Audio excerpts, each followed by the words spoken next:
with vaccines, and I'm more optimistic than I've been in a while about them, but we'll see. But that might be something else that we might want to put into our last part of the agenda. So without objection, we'll include some discussion of the home test that's just become available and the vaccines. All right. So Eric, do you want to kick off talking with us about where we are at with COVID in our community?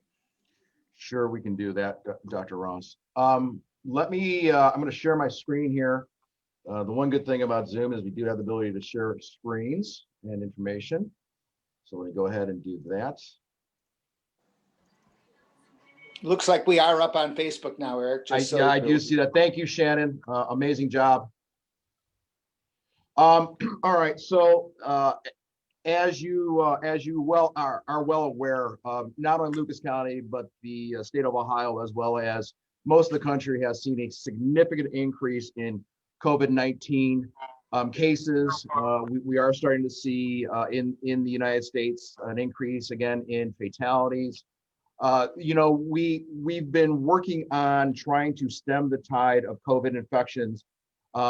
Actually, this last wave for about the last 2 months. We saw the issues in the rural communities start to really blossom about 2 months ago, and we know that COVID does not pay attention to boundaries. So again, we worked feverishly to try to stem the tide in Lucas County, talking with my counterparts from the states, the other large health departments. They were tempted to do the same thing. Unfortunately, COVID, the way that it works, finally attacked the urban communities, and we're seeing increases in cases throughout those larger communities. Right now, our per 100,000 count is 597. So we have steadily climbed. I will tell you that we're staying somewhat in step with the other large communities, or those communities that were lagging behind those rural community numbers. So again, we're not seeing this huge upshot in COVID positive numbers, like you might have seen in some of the rural communities where they went from 300 per 100,000 up to 8,000 within a very short time. So that is good for us. But as you can see from the screenshot that I have right now, these are our numbers of yesterday. I would caution us to from the 221 count on the 11th. I know that we say that tan area is usually our area where we're still counting numbers, and those couple numbers after that tan area, are relatively sound. I'm not so sure that's the case right now. But let's look at what we had about a month ago. About a month ago, we were at 49 per day. You've seen the steady climb, and then you've seen this upshot from 1110, 313, where we stayed around 300 per day for those couple days, and we're closer to 200 if you would right now. But again, I would caution us that number probably is not as accurate as I'd like it to be. This is significant, ladies and gentlemen, for Lucas County. With the increase in spread of COVID-19, you have the likelihood of those that are attempting to obey face covering use and social distancing have a greater likelihood of actually being exposed and infected, due to the fact of the increased number of individuals in the community with COVID-19. It's the rural statistics. You have the ability to come in more contact with people, the more likely you are to be exposed. And I think that is definitely what we're seeing here. That is why it is so important to make sure that all of us are taking those precautions that we've talked about for so long. Again, those precautions are staying 6 foot away from one another, being in our own bubbles, our family units, making sure we're wearing a face covering, hand washing, if we're sick, staying at home, all those things that we've talked about, and what the governor has attempted to really convey to the communities in Ohio on a weekly basis. As you know, the idea of spread, and I just want to give you another visual. Lucas County COVID-19 case rates per zip code. If you remember seeing this map in the preceding months, there was a lot of, let's say, tan, yellowish, blue you definitely see now that the community is inundated with COVID-19. From this map, you see it's 18 plus per 500,000. So again, I don't think we need to belabor the idea that Lucas County, just like all the other counties, are fighting COVID and increased and actually excessive numbers for many of us. The idea too of the governor, I wanted to make sure that we're all on the same page here. The governor has set forth some ideas to hopefully curb, if you would, COVID-19 in Ohio. He did set forth a order for curfew, which means that from 10 to 5, we should be again where we need to be at home or in those at work. If you work from 10 to 5, it does not mean that you immediately at 10 o'clock, because you're working, you go home. That's not the idea here. The curfew really is to look to make sure that we're not out and about where we don't need to be. Let's get home from the bars and restaurants. Let's get with our family members. Let's, again, if you would, hunker down for those couple hours. Let's get ourselves out of those predicaments that we may be setting ourselves up for exposure or infection. Also then too, the governor put forth another order for funerals, weddings, and other banquet-like activities. And really, it's not the funeral per se, it's the social gathering after. It's that wedding gathering after. And the idea here is, again, kind of going back to what he already set in motion several months ago. When you're going out to eat, you should be with your own group, your own family units. So again, set a limit of 10 individuals. They should be at that table should be your family units. During a wedding or a banquet or a funeral reception. The other idea here is you stay seated to eat and drink. You're not walking around and again, hugging Aunt Mary.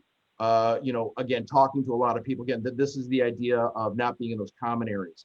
So that hope is to again stem some of those infections that we had at those major venues where we have seen outbreaks occur. The idea too is with the governor putting a slowdown. Some people are calling it a little bit of a pause. What we're hoping to see are these numbers to decrease with these orders and these guidance documents in place. So we'll be watching that. The idea too of what do we have in the future? I think right now, Shannon, can you unmute, please? Let's quickly talk about where we are with vaccines. As you do know, there are 2 vaccines that are testing very well. I want Shannon, I've asked Shannon to help out leading the charge for mass vaccination planning, and we've been doing that for a number of months now. So Shannon, can you give a quick overview of kind of where we're at? And if you didn't know this too, one of our local hospitals, Mercy, has been chosen to, again, look to store and distribute the vaccine when it comes. So again, Governor was here the other day talking about that as well. So Shannon, thank you, if you don't mind. Sure, thank you. As Eric had mentioned, we have been planning on vaccine distribution for several weeks to months here in Northwest Ohio, taking lead from state guidance as to what we need to do in order to get the vaccination out to our most vulnerable populations, to our first responders, to those who are on the front lines fighting and combating COVID every day.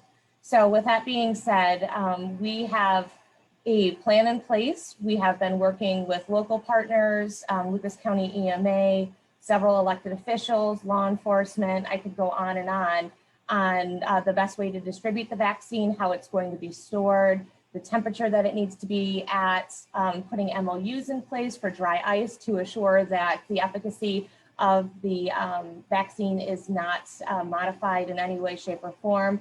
And it seems as though we are going to be able to hand out a vaccine and distribute it much faster than we had originally initiated and had thought.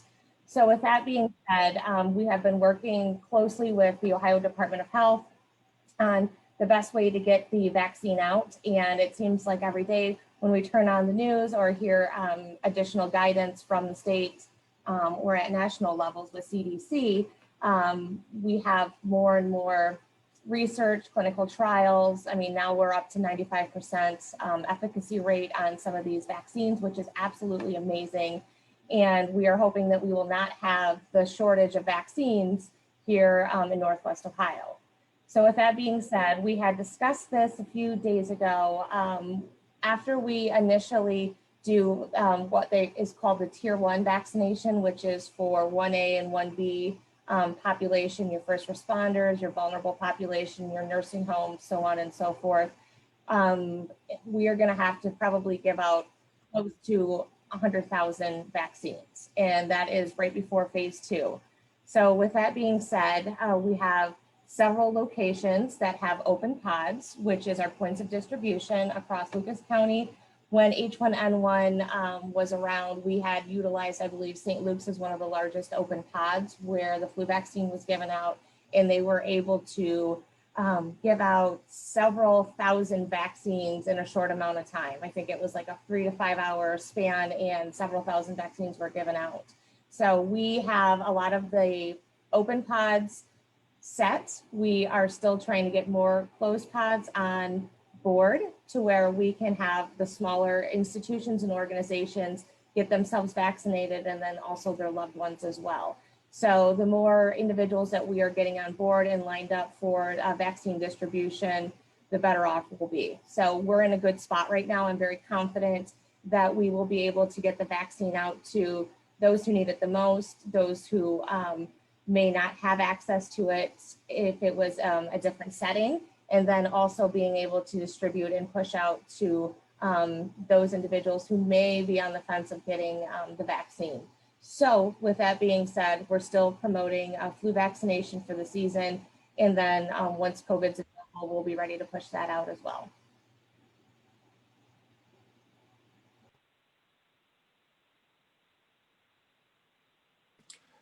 John, you Thank you, muted. Shannon.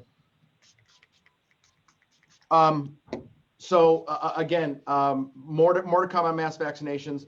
The only good thing that I can say about public health in Ohio and the United States about mass vaccination is that we've done this before, and we do have experience. Some of us have been around long enough that we actually did the planning for the first H1N1 go around. So the vaccine is a great tool to use. Again, we know the possibilities if we get enough people vaccinated, what it's going to do for us this time next year, what this is going to look like. However, again, that's not on the shelves yet. We got to get it out. We got to get people to make sure that they're going to actually want to receive the vaccine. If it was me and my family, I'd be the first in line if I could be. I'd be, come on, you go ahead and get my family vaccinated. I truly believe in the process that we had and the security and safety of the vaccine. But again, it's one tool. Another tool that we use for COVID-19 response and trying to curb it is testing and then quarantine and isolation. You can imagine the number that we have right now throughout the state and in Lucas County of those that have been tested positive. It is a mountain to move. We are every day on a fast pace to make sure that we're getting a hold of people. Everybody in the state is again at the point where it is very difficult to keep up, but we need to make sure we're still making those calls and getting those people isolated and quarantined. So that is a tool. That testing is a tool. Over the last 2 days, we've tested well over 2,000 individuals at the recreation center on Maumee, and thank you to Mayor Carr and all those individuals there in the city who helped us run that and make sure that it was safe. Thank you very much, and staff did a great job. But 1,000 per day, that's great. Now we're gonna have to figure out what is the positivity rate. We kind of know right now in Lucas County we're probably around 15 or greater positivity rate, give or take. Again, that number is significant. But let's see what we come up with relative to our positivity rate from that testing there. UT is testing today and tomorrow. So I would not be surprised if we get close to 4,000 tests done by the end of Friday afternoon. All right, so those are all tools, but again, they're only singularity tools, okay? They're compartmentalized and they all have their own effect. So what else can we do? And I think this is the important thing is, let me give you a little backstory, and then we can kind of look at what solution we have. So we definitely know that, there are many states around us that are, going back to full lockdown, some sort of, stay at home order. We understand that again, this disease is spread from person to person. All right. We understand that it can be on surfaces, but for the most part, you get within 6 foot, you're breathing, talking to each other. You have a great chance of being exposed and then become infectious.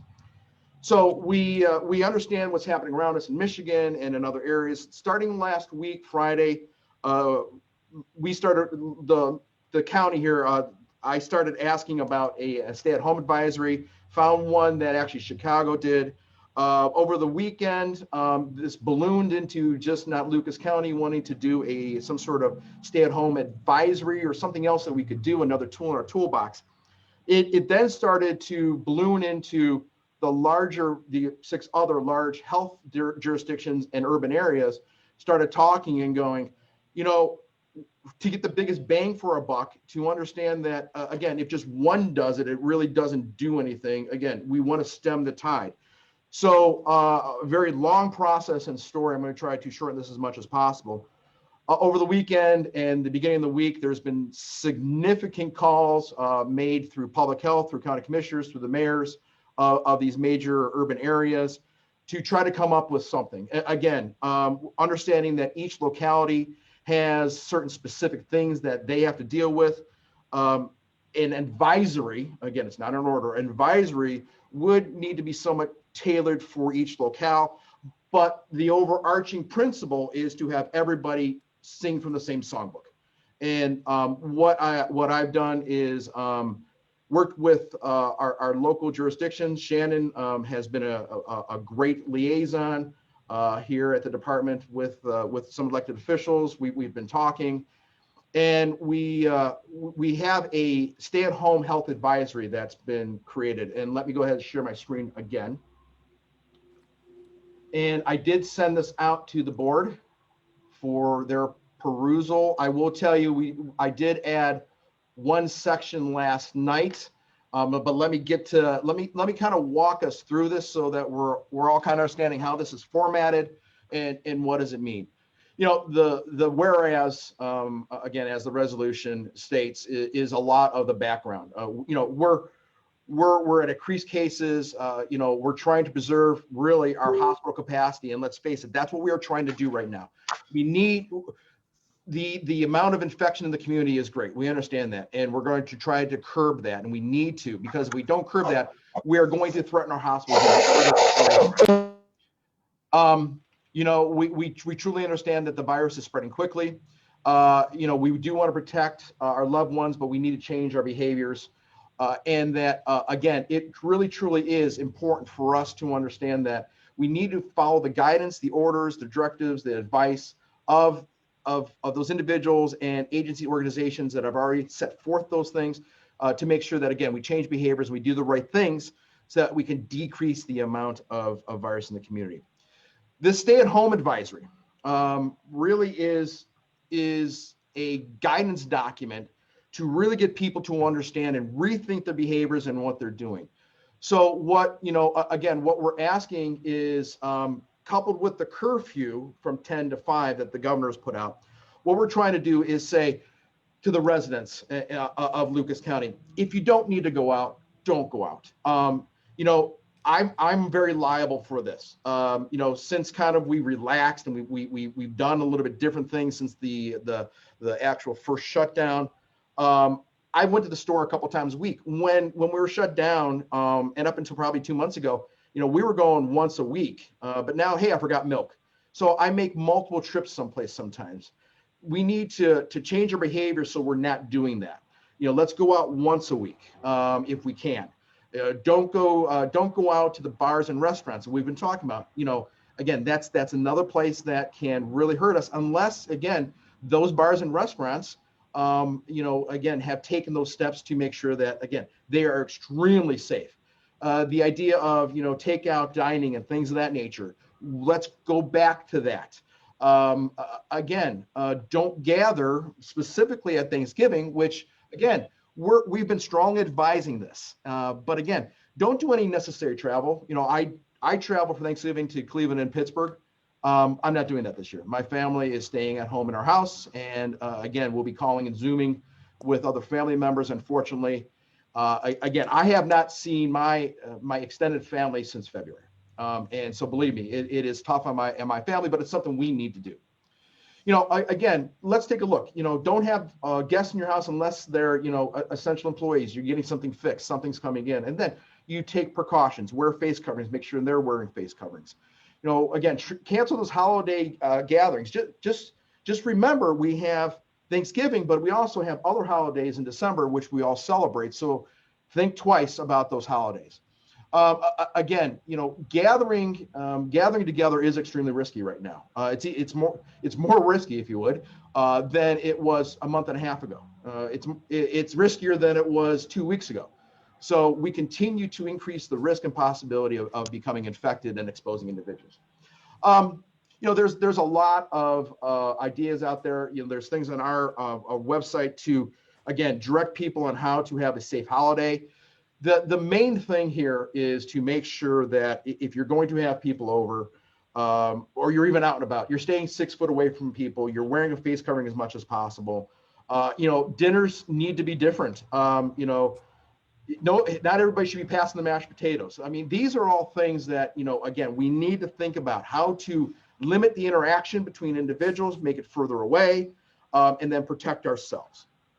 And again, we will talk another section about isolation quarantine. But if you're sick, you really shouldn't be going out, and you especially shouldn't be going out to a party or to a mass gathering. We really do want all of us in Lucas County and the state to adhere to the guidance documents, the orders that are been set forth by the state of Ohio, and even this advisory that we're putting up. We really do want all residents to adhere to those. You can go on the website, and you know, we've talked about this before. Those the orders are there for businesses, but there are also ways on there to, again, make sure you're doing whatever business it's taking place or activity. It's on the website where you can go to and look at what that is and help you out there. You know, looking at indoor and outdoor meetings and social events, really, we really should not be having celebrations outdoor events, you know, are safer than indoor events, but really we need to limit that to 10 people, even those outdoor events if we can. You know, we're seeing increased cases, like I said, through those gatherings that are in rental halls, you know, banquet facilities and things of that nature. So again, it's really important to make sure that we adhere to all the guidance that is out there. And again, there are specific guidance documents for all those entities. So this is something that I think is important for the community to, again, re-understand, re-realize, and maybe a little bit of relearn. So again, we really, at this point in time, if you're ill, again, you shouldn't be going to work. You should be staying at home. So you shouldn't be going to school. You shouldn't be sending your child to school or to the basketball game now, was a football game, if they're ill. So that is really important. And remember, let me just paraphrase this and not go from word to word. You know, isolation is that you actually are infected. So what that means is that I've been exposed someplace. Let's just say I'm now tested, or I know that I have a contact with somebody. I have the symptoms of COVID, and now I need to be isolated. Isolation is for 10 days, if you would, at a minimum. 9 of those days you have to go through your symptoms, and they have to become better. So, you know, the aches, the cough, have to alleviate some to say that we're getting better. That 10th day has to be fever-free without taking any medications. Then you can go back to work, go back to school. So that's isolation. Quarantine's different. Quarantine is that I've been exposed to somebody who has COVID. So I might be, that virus might be growing in my body, let's say. But, you know, that could be anywhere from the day 2 after coming in contact with somebody to day 14. So what's important here is that you quarantine, you keep away from everybody else for those 14 days. You could have symptoms, and again, you're going to want to probably know if that's COVID or not. So again, go get tested. Testing really doesn't help us during that quarantine period, especially if you don't have symptoms. Doesn't really help us because you could be tested on day 2, but on day 4 you now become infectious, and then that test would be positive. So anywhere between that 2 to 14 days. So again, it's really important that we stay at home. I know I've had to talk to individuals about sending their kids to school in their quarantine. I've had to make personal phone calls to them saying why you need to keep them at home. There's been businesses where we've had to contact them to say, no, you can't have that worker there. So again, it's really important to understand that. So again, if you really have questions about isolation and quarantine or want to know more about it, please visit the website, our website, CDUC websites. There is infographics there. So employers and schools, really, we really need to heed the warning to again make sure that we're doing as much as we possibly can to not again spread COVID in our community. So we're strongly advising those businesses out there, if they can go back to kind of that remote activity. I know here at the department, we're almost at that phase of completely remote again. We're asking other businesses to look at that and allow their employees to do that. The idea here too is that again, we are coming up with Thanksgiving, so the more we can do now to start that process of looking at us going remotely, the better off we are.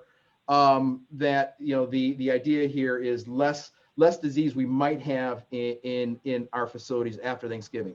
And of course, we're all looking at the universities, and I do believe both University of Toledo and BGSU is going to go virtual between Thanksgiving and Christmas, so that is good, but we wanted to make sure we stress that. Here's the last section that we put in over the night and this morning. We really wanted to make sure that it was understood, you don't need to go home, lock the doors, close the blinds, turn the lights off, and just stay at home. That's not what we're saying. What we're saying is that you really need to change your behavior to make sure you're taking every precaution you can to not, again, spread the virus. So here, we're really truly looking at the idea of you can still go out and do physical things, get to the metro parks, go hike, go run, go jog, do other activities that don't encourage the spread of COVID-19. If you're doing a basketball game with your family on Thanksgiving, the ones that are in your bubble, great. That pickup game probably isn't such a good idea. The other aspect too, though, is to make sure of mental health. And the mental health aspect is extremely important. There's a whole host of things that I know Scott Silent has put out. I know we put out before. We'll revisit making sure that's put out. But I think the community really needs to understand that, this is eventually going to end, and we're going to turn back to some sort of normal life. So it's important for all of us to remember that. Also, then too, again, just a couple points. Talk with your loved ones, make sure that you have good nutrition and get physical activity. The other things are effective dates. We're going from November 19th to December 17th, 28 days, and that's because of the cycle of the disease. So with that said, I do believe that is the overview of the advisory. Again, it is advisory, it is not an order. So Dr. Ross, I would ask for an eventual either approval or not approval of issuing this advisory to the community. Okay, thank you, Eric. So Dr. Ross? Yes. Dr. Ross, before that, I'm sorry, I got ahead of myself. We have a number of elected officials that we've talked to. Would you mind if they actually made a couple comments from their point of view for their citizens? Yeah, absolutely, Eric. I've been listening carefully to everything you've said. I'm going to give a 1-minute summary. Okay. We're on fire. We got to drop and roll or jump in a pond here. I don't care if we get wet or dirty. We've got to do something, and it's really up to the adults in this community to take on the proper behaviors. And that includes wearing your, I won't say the word mask, wear a mask, face shield too if you want. Anything covers the eyes helps. Wash your hands, keep your social distance. Outdoors, anytime is better than indoors, especially if indoors is crowded. Please don't go out except for necessary things. If you're sick, stay home. Or if you're seriously worried, go see your doctor, but don't go out unnecessarily. Get your flu shot. It's going to make it a lot less confusing if you get a fever in December, January, February. Having that flu shot would push us in the direction of thinking much more about COVID. For Thanksgiving, we should minimize these celebrations. We cannot have crowded crowds getting together over Thanksgiving. It's just you're gonna kill friends and loved ones. Don't do it. And please pay attention to your mental and physical health. That's an important thing to do as well. So, we need to protect and respect the first responders and medical caregivers that put their lives on the line for the last 9 months. When we don't behave and we end up in the hospital, we're putting their lives at risk as well. They deserve our respect and protection. And our behavior is what's going to make a difference in that. And as far as businesses and schools, I think they should seriously consider going virtual if they can. That's something that they'll need to make a decision on. We're going to be talking more about that. If we continue to have community spread, we may get more firm on this idea than just as an advisory. So that's kind of the summary. So I would like to hear from the mayors, the commissioners, any other elected officials that are on, if they've got suggestions for how we can help the community to move forward. I think that would be great. So Eric. Dr. Ross, how about this? Let me kind of walk through off my screen here, who's ever up. We'll just take them in order. I see Commissioner Wozniak. Yep. Would you like to start? Yeah, that would be terrific. This is serious business when we join your Board of Health meeting. This doesn't happen very often, but to Chairman Dr. Ross and Dr. Eric, thank you so much, and to everything that you guys are doing. We're your allies, as you know, in this serious epidemic that we're in. I'm joined by certainly my colleagues, Commissioner Girk and Commissioner Byers. We talk about COVID each and every day, as everybody on this screen does. And we're certainly willing to do our part to help. Just rest assured that it is true what Eric said. Across the state of Ohio, both Pete and Gary and myself, we've been talking regularly to the commissioners and to the governor and the lieutenant governor about what we can do to help our community be safer and stronger. And they are all passing these stay-at-home advisories that you are addressing today. So we're really we're seeing this from every walk of life, and everyone's communicating at a very much of a high level. Bottom line is we are at crunch time. This is it. This is crunch time with 2 major holidays coming up, and more. We've got to take this another step, another more critical step. We're reaching this community critical point in our community, and one way that's the case is that our hospitals are reaching critical levels. We've got hospitals in the last couple of weeks that have been so overloaded that they're rerouting ambulances to further hospitals, keeping people farther and farther away from their neighborhoods, and concern of enough healthcare workers. And I mean, we all here could go on and on, but that it's critical when the hospitals are crying out for help.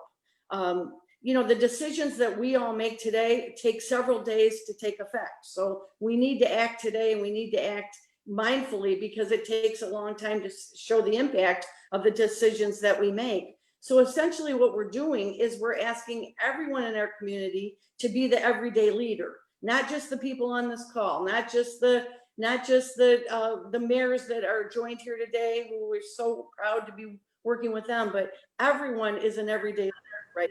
All right, I got it.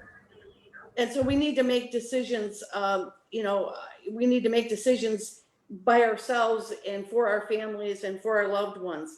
It's really, really hard to even think for a moment that you're not going to be with the people that you love on Thanksgiving. The thought of that is almost mind-blowing. We've never, ever asked ourselves to take such a personal step. But whether you're an employer, an employee, a teacher, a nurse, a father, a mother, grandma and grandpa, sons, daughters, we need to each find our way in which we can be innovative to do something different to change our behavior.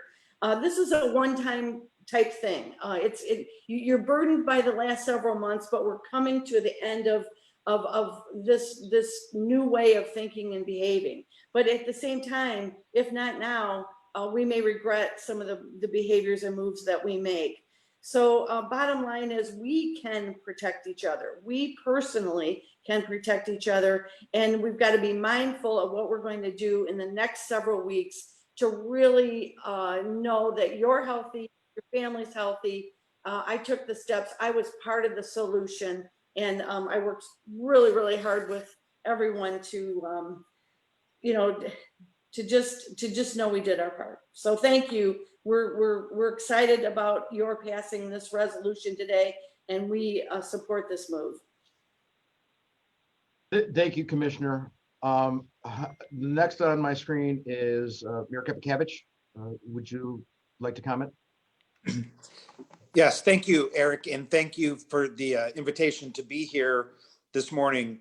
I want to follow up on what Commissioner Wozniak just said. It is rare that you have the county commissioners and a handful of mayors. In addition to myself, I see Mayor Stowe and Mayor Pedro. I can't tell. My eyes aren't as good as they used to be. I can't tell if there's any more mayors. But we met yesterday and talked about what we could do to support the work of the health board, to not only support your work, but to amplify your work. And one of the things we felt might be helpful was attending this meeting and trying to provide additional voices and platforms. We have megaphones in our communities, as it were, and we're just trying to do our part to communicate the seriousness of this situation to our constituents. Everything that's been said on this call is absolutely correct. The holiday season, really, I mean, Thanksgiving probably just begins a season that goes until, shortly after the new year. Those 6 weeks this is a crucial time where the kind of gatherings that we all normally look forward to could prove, I don't know how else to say it. I mean, it could prove fatal to ourselves or our loved ones if we don't change our behavior. I would say that we've learned a lot. All of us have learned a lot over these last 9 months. One of the things I think that we've learned is that we're all kind of sick of this. We're sick of the restrictions, the masks, the social distancing, not being able to, go to events and restaurants in quite the same way we used to, and concerts and ball games. Everyone's sick of this. There is a COVID fatigue that has fallen upon all of us. But what we've also learned is that, I don't know how else to say this, and it's more of a commentary on human nature than anything else. Voluntary almost never work, especially when the behavior we're trying to change something that is otherwise not enjoyable to us. So see that through our history. For 100 years after the Civil War, we thought voluntary measures were going to bring about, civil rights and racial justice in this country. We tried it for 100 years, but voluntary measures don't work. And so in the 60s, they had to pass the Voting Rights Act and the Civil Rights Act and so many other things. Here locally, I'll be really honest, we wouldn't have those algal blooms that we have every year if voluntary measures worked, because we all know that it's agricultural runoff that's causing the pollution in Lake Erie. There has never been even one singular meaningful regulation or restriction placed upon them. There's a whole bunch of voluntary measures, and you can see every late summer when the lake turns green, that is a living and colorful demonstration of the fact that voluntary measures just don't work. Farmers just don't follow voluntary measures. And it's, again, like I said, it's probably a reflection of human nature.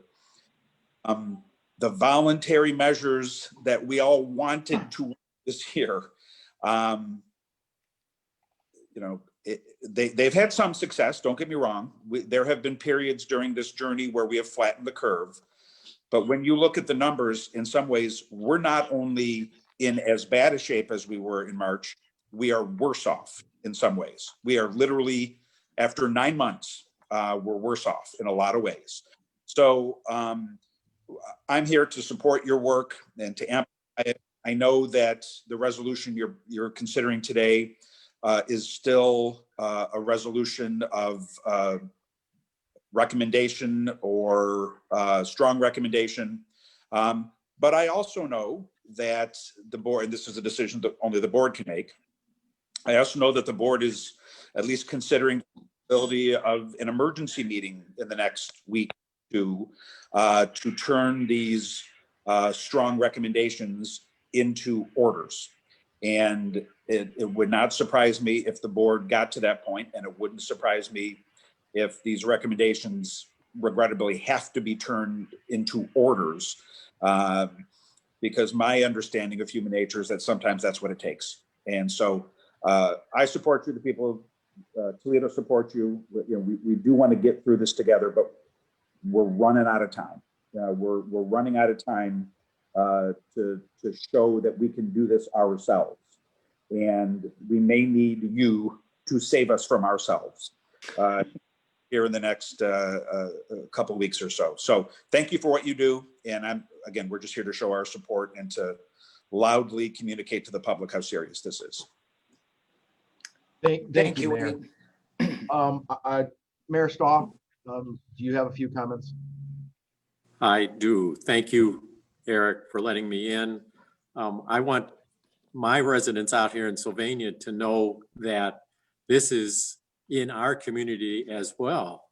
The health department has shared with me weekly reports by zip code, and the 43560 zip code is one of the largest in Lucas County and was hovering in the top 4 or 5 of the most cases for the county. But a couple of weeks ago, we went right to the top of a list, we don't want to be at, and by far have the most cases in the 43560 zip code than any place else in Lucas County. My residents need to know that this is a Sylvania problem. We need to do all the steps that people have been talking about this morning to protect ourselves and our families. Look for other options. Don't go places where you're going to share air with other people. I'm trying to set a good example out here. I have canceled out of a number of meetings, and I have found that electronic meetings options become available when people say they can't get to them. Just like the Board of Health is meeting this morning and all these mayors are there, we are not in the same room. We all need to look for those options to keep ourselves and our families safe until we can get the vaccine. So thank you for letting me address my residents, and good luck on passing this and getting people to adhere. Thank you, Mayor. Mayor Petro? Good morning, all. Good morning. Thank you for the opportunity to be part of this partnership. I think, as Commissioner Wozniak pointed out, and it truly is a partnership. And I think that coming together, all communities, and like Mayor Stiles said, it's not a county problem. It's not a Sylvania problem. It's a challenge for everybody, including the residents of Waterville. A couple key things that I'd just like to point out. Our schools and Anthony Wayne schools, just yesterday, the superintendent sent out a message to the parents that they're going to continue for the next day or two through Thanksgiving on their virtual school program. That's a couple days in, couple days out. But after Thanksgiving, Dr. Fritz has advised the parents are going to all virtual education for the next several weeks. I think parents already know that. Number two, Mayor Kapsakavich talked about a platform, and I sent this message out to the team council members of Waterville last night. We have a meeting Monday night, and we're going to do our best to get this message out. We're going to post it on our website and obviously do our best to get the message out. I think a couple other things, the spikes that Mayor Stahl mentioned, they apply obviously at 43566. The fact that we have a lot of citizens that are come in contact and have exposed and been positive with COVID. We need to get to the bottom of it. I guess the only other thing is there needs to be that balance. And it sounds like this advisory takes into account. You can still go out and get your food at the grocery store, get back to your home. If you have to go out and get food from a restaurant, get it on a takeout and bring it home. So you have the support of the mayor of Waterville. And I know my team council members will also be talking about this very soon. So thanks for the opportunity to be part of this meeting. I guess my last action item is we can't stop here. Maybe we got to do this in another week or 2 weeks as a group and see what kind of progress we've made, because I don't think we can just have a meeting, have an advisory report, and then hope it works. Mayor Kapsik-Cavich, you mentioned it. We got to keep it in front of the people. So thank you. Thank you, Mayor. Is Mayor Atkinson on? I thought I saw. Yes. Mayor? Thank you. Did you have any comments? Yes. First of all, I'd like to recognize the leadership of our county commissioners and you, Eric, and the Board of Health for your leadership on this terrible issue that we're all facing. White House is on complete lockdown with all of our buildings, no public in or out. Everything, we've gone virtual with everything. One of our councilwomen is recovering from COVID, as is her husband and daughter, and she had a family member that died from it. So again, it's everywhere, and we're 100% in favor. And on behalf of the residents of White House, thank you again for the measures that you're taking. We will support them 100%. Thank you, Mayor. Councilman, I see. Councilman Meldon, are you on? Yeah, Would I you am. like to speak? I can. I don't need to say. I love hearing so many people say we're with you. I think that's really encouraging to me. I don't pretend to speak on behalf of Toledo City Council. President Matt Cherry would certainly be someone who would like to do that. I'm glad to be here as a community member and someone in both, elected office and the nonprofit community. I just think the one point I would love to make is just that, it is true that advisories are simply advisories, and the naysayer will hear this and say, well, how are you going to enforce this or that? The flip side of that argument and comment, I just want to say is that it really does matter. It really does matter to see so many leaders in the community on the same page and pushing in the same direction. And there are a lot of people who are waiting to hear from this group. And I think that this collective voice makes a big difference. And I'm glad to be a part of it and glad to push as far forward as we possibly can. I don't think we're gonna, as everyone has said, we're not gonna fix this by nibbling around the edges. We really need to push forward in a big way. So I would just echo all of the support. Good work. Thank you, Councilman. Dr. Ross, I don't really see anybody else, and it could just be my machine here. All right. I think maybe we've heard from elected officials. I'll leave this now into your capable hands of pushing it forward. So let's go ahead and address this as a board. Are there any board members that would like to comment on the advisory, and can we take action on that advisory? And I certainly agree with Mayor Wade. If we don't do this as volunteer community members who care about each other, our families, our friends, our first responders, our health caregivers, if we don't do it, then we will need stronger measures. And just everybody on this board should know that we may be calling you together again somewhere in the next week, because if we continue to burn the way we're burning now in terms of the cases, I think we're going to have to take more stringent measures than we're recommending in this advisory. But what it will be is enforcing basically the things we're recommending rather than just asking people to do them. So we're either going to do them or we're going to make people do them. And it's always better when people can come to the reason and rationale to do it on their own. So any board member would like to speak to this advisory? Hey, Dr. Ross, Richard Yes, Fernandez. Richard. Richard Fernandez, representing the city of Toledo on the board. I have a question to the whole group, and Eric may be the best to lead off the answer. And it is, if we took a step back behind the advisory or zoomed out and asked ourselves, what is the core principle or the first principle that is motivating us to act as a community? What is that? Is it what it was very early on, to bend or lower the curve to protect our hospitals? Is it to minimize infection spread because we have vulnerable people in the community who will inevitably be infected and have deleterious effects? Or is it something else? And is that message a shared core message that we put behind the advisory to remind the community, this is our why, and this is why the advisory is important, and anything that comes subsequent to that advisory, this is why we're acting. And I think that nationally that message hasn't been clear. I think locally we have an opportunity to reinforce a clear core message, and then of course everything that comes after it, which can seem overwhelming to maybe individuals in our community. So maybe Eric, and then of course our other leaders in the community might have very good feedback on that.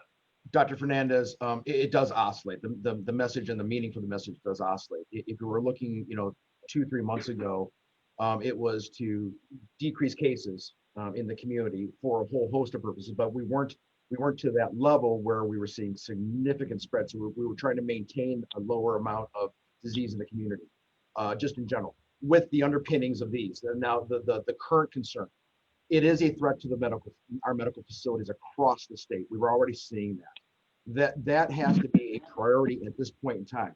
Let's face it, we haven't seen flu yet, but if we start seeing flu with COVID and the other issues that we all face on a daily basis, our hospital systems will not be able to handle those things. And the message has been over the last month or so, protection of our hospitals. We try to get out in front of that early on. That has been the message, because right now, we can save that traffic accident victim. We can save, grandpa from that heart attack, because we can get them in the hospital and there's resources, there's abilities.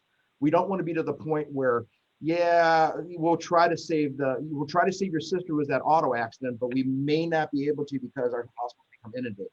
Now, again, that is a naysayer doomsday type of scenario, but it's something that as a disaster planner or as a planner or just somebody in the community needs to realize that could happen. The secondary effect is that we definitely do want to make sure that those disease numbers come down, because you don't know who's going to be infected. Prime example, I got off the phone last week with my counterpart in Sandusky County. She told me about a 4-year-old who died of COVID.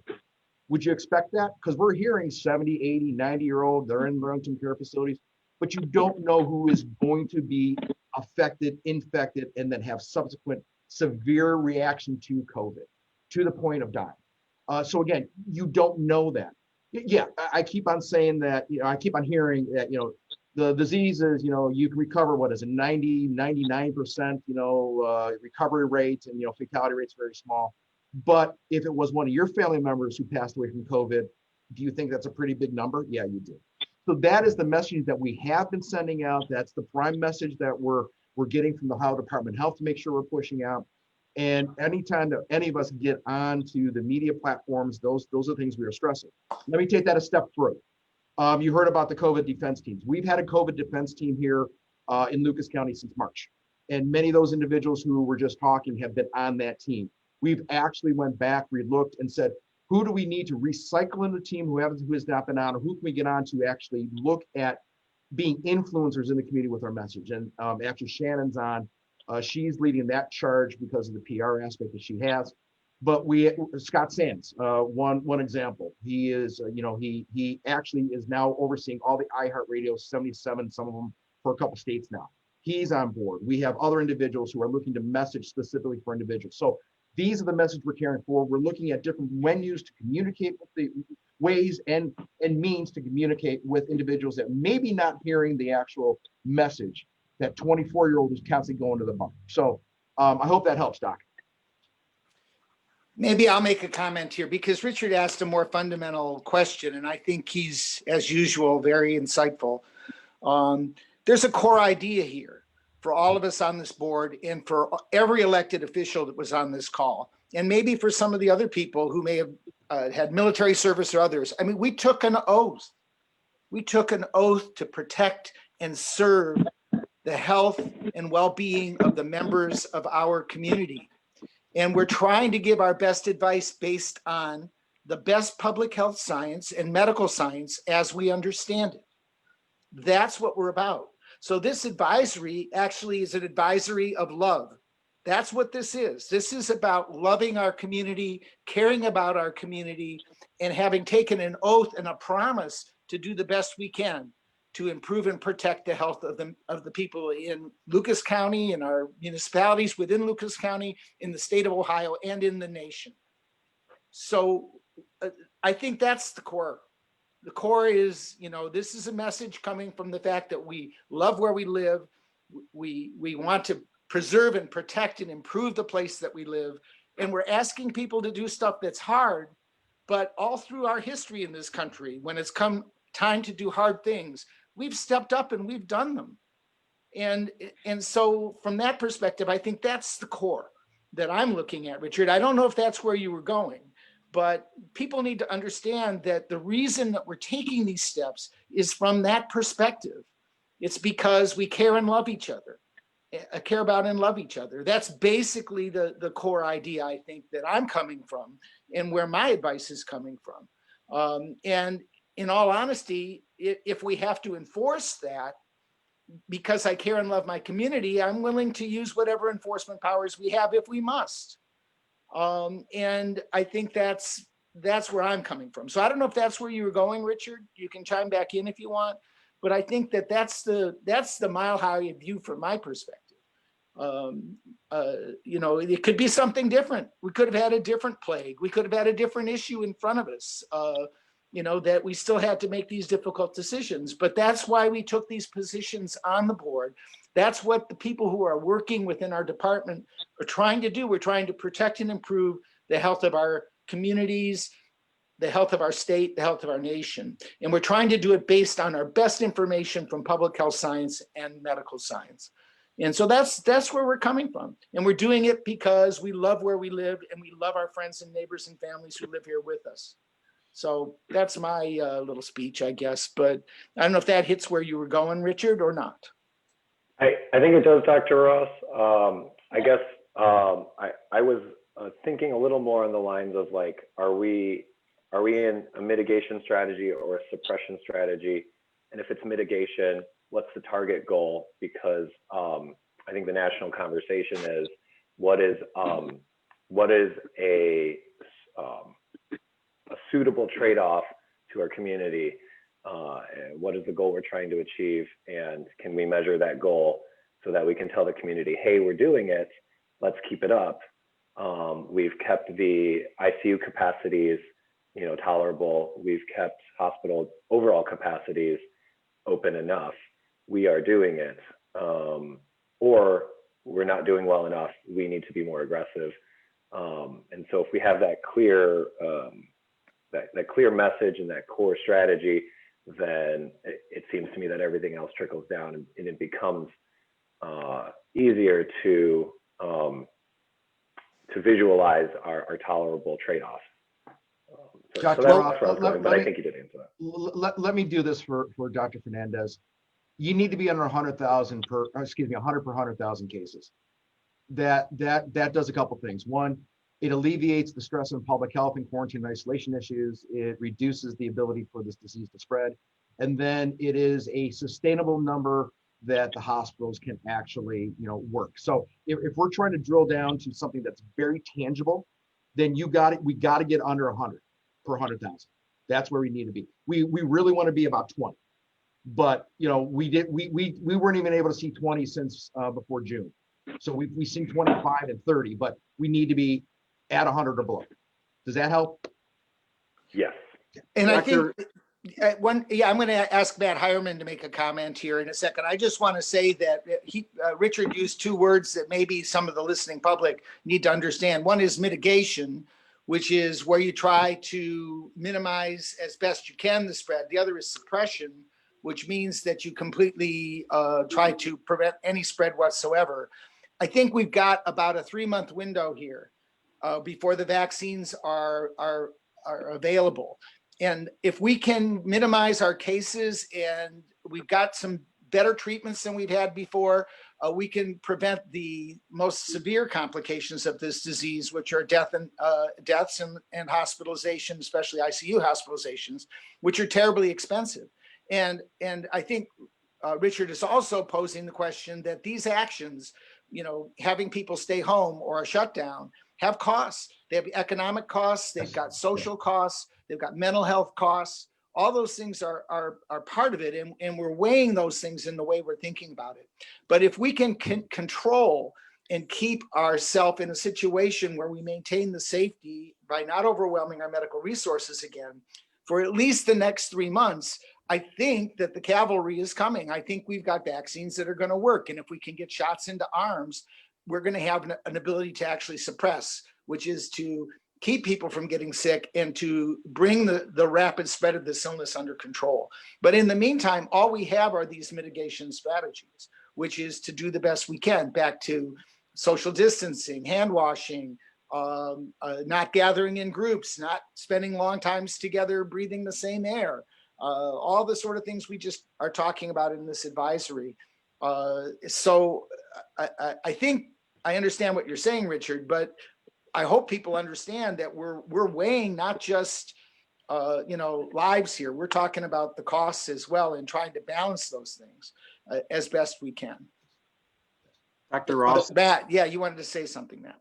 So I think that the way I took Richard's question is that what is the why? What is something that makes sense to every resident of Lucas County, right? We've had many months of this conversation, and the common thread I heard through every elected official, through your comments, especially Dr. Ross, and even through the metrics that Eric has shared, is that we really are from downtown Toledo to Sylvania to Waterville to White House. We are one community, and we have to work together to make that community keep working in a very challenging time.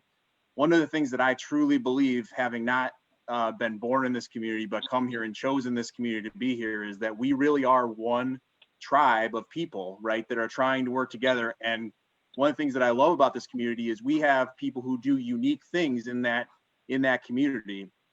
The baker at Costco is valuable to this community. The person who is a nurse at Toledo Hospital has value to this community. In fact, we have many people that are so unique in what they do. They are the only person in our 425,000 person community that can do that. And so to me, the why, as this progresses over the months, it's changed. And something that the governor brought up that really is a problem here is staffing.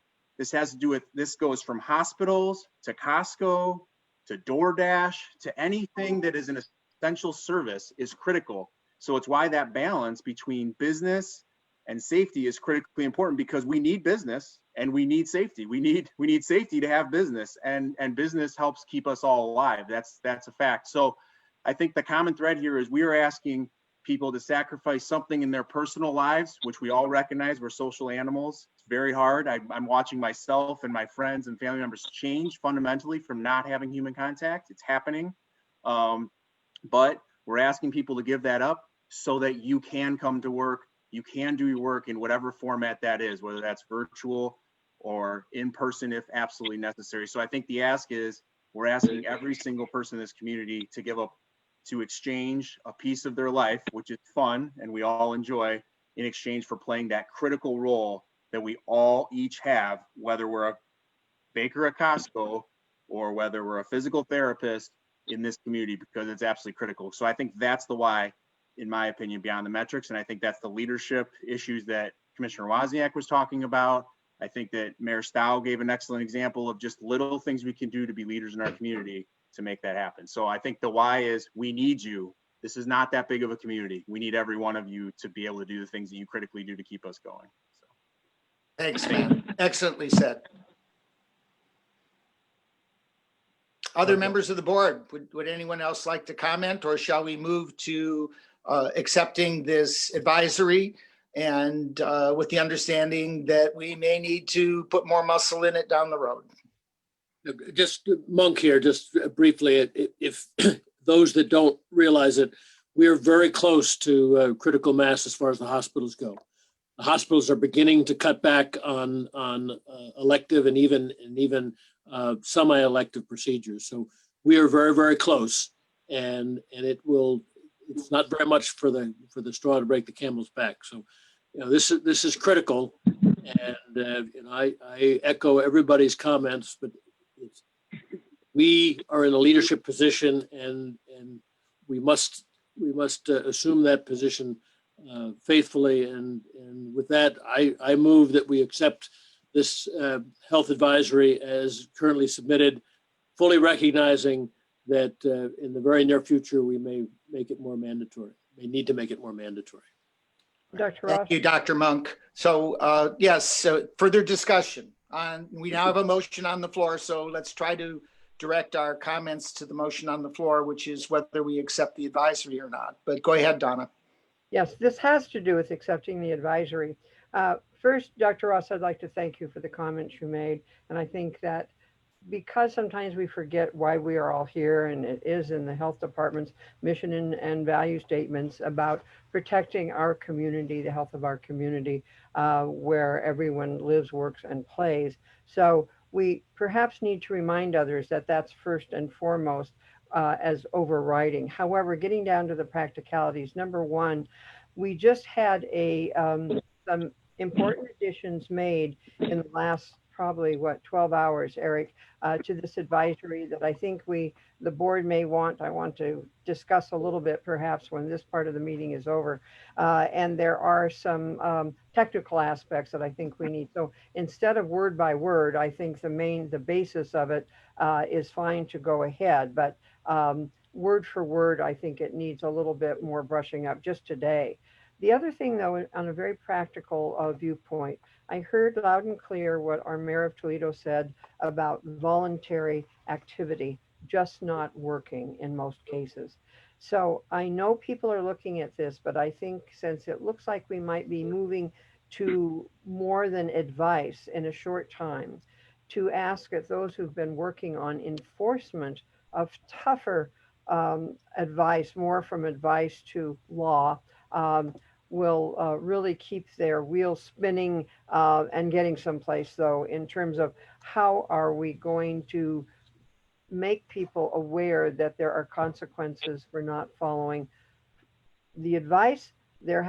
We haven't made consequences except those that already go along with stricter concerns that we have. But what are we going to do about enforcement? We are so thin now on help, certainly in our health department, and all of you are experiencing that too. But enforcement was mentioned. I think it needs to be kept in mind. I hope that this, if we go ahead with a second and a vote on this, and there's some touch up that needs to be done because there are some additions, important ones that were just made within the last 12 hours. Thank you. Yeah. So other comments? I mean, I personally, just in response to that, Donna, I would say that I think this is urgent enough that we should get it out. And I think it is not perfect. I agree. We could wordsmith it some, and I have no problem with continuing to work on that and updating the document. The document is going to be on our website, and I have I think the essential messages of this document are appropriate and accurate. And I think that if we want to go back and touch it up some, I'm perfectly happy to work on that with you if you care to after the meeting. But I think, it's a living document. We can change it. And I have no problem with making those adjustments to it. But I think we should get something out today. Now. I don't disagree with getting it out today, but if we could touch bases after the meeting. Sure. Absolutely. And I agree. There's a few areas where I thought, we could word that better. But to me, I think that the heart of the document is there, and it's asking the community to do the things that, we need to do. So yes, I agree with you, but I think what I would ask, or I would suggest to the members, and again, we have a motion on the floor here to accept this document. I would move for acceptance of the document with the understanding that it's a living document. We can go back and adjust it and put that best advice from us into a better format, that people can read and accept. But I think for today, I would say we need to do something, and I think this is accurate enough that we could move it today. So that's my thought on your comment. Other members of the board? Dr. Ross, I concur with your comments and appreciate Dr. Woods' attention to detail, and confident that you and the administration will be able to shore up any shortcomings in the document, and would second the motion on the floor. All right, thank you. So we have a motion and a second. I forgot to second it, didn't I? Thank you for the procedure, Matt. Again, so we are still in discussion mode, I think, at this particular time, unless somebody wants to move the question. So other members of the board, any further discussion on passing this advisory with the understanding that it's a living document and that we can adjust it to make it read better and be more clear? Dr. Ross, this is Ted Kazarowski from Waterville. Yeah, Ted. I wanted to just simply kind of give a quick summary here of some of the things that I'm seeing here. This particular advisory, during a time of crisis, people are looking for leadership. They're looking for direction. There's no better way to do this than to having the entire community of mayors and commissioners and very important people here, all of us working together, loudly and clearly letting the community know we're taking this thing very seriously. We're going to lead the way, follow us, and good things will happen. I think that pretty much sums it up right now. That's why I say it's important that we get this out as quickly as we can. And I don't have any problem putting some extra muscle and teeth into it. And I'm certainly, as long as it's a living document, we can make the necessary adjustments as time goes on. Thank you. Additional comments or discussion from other board members?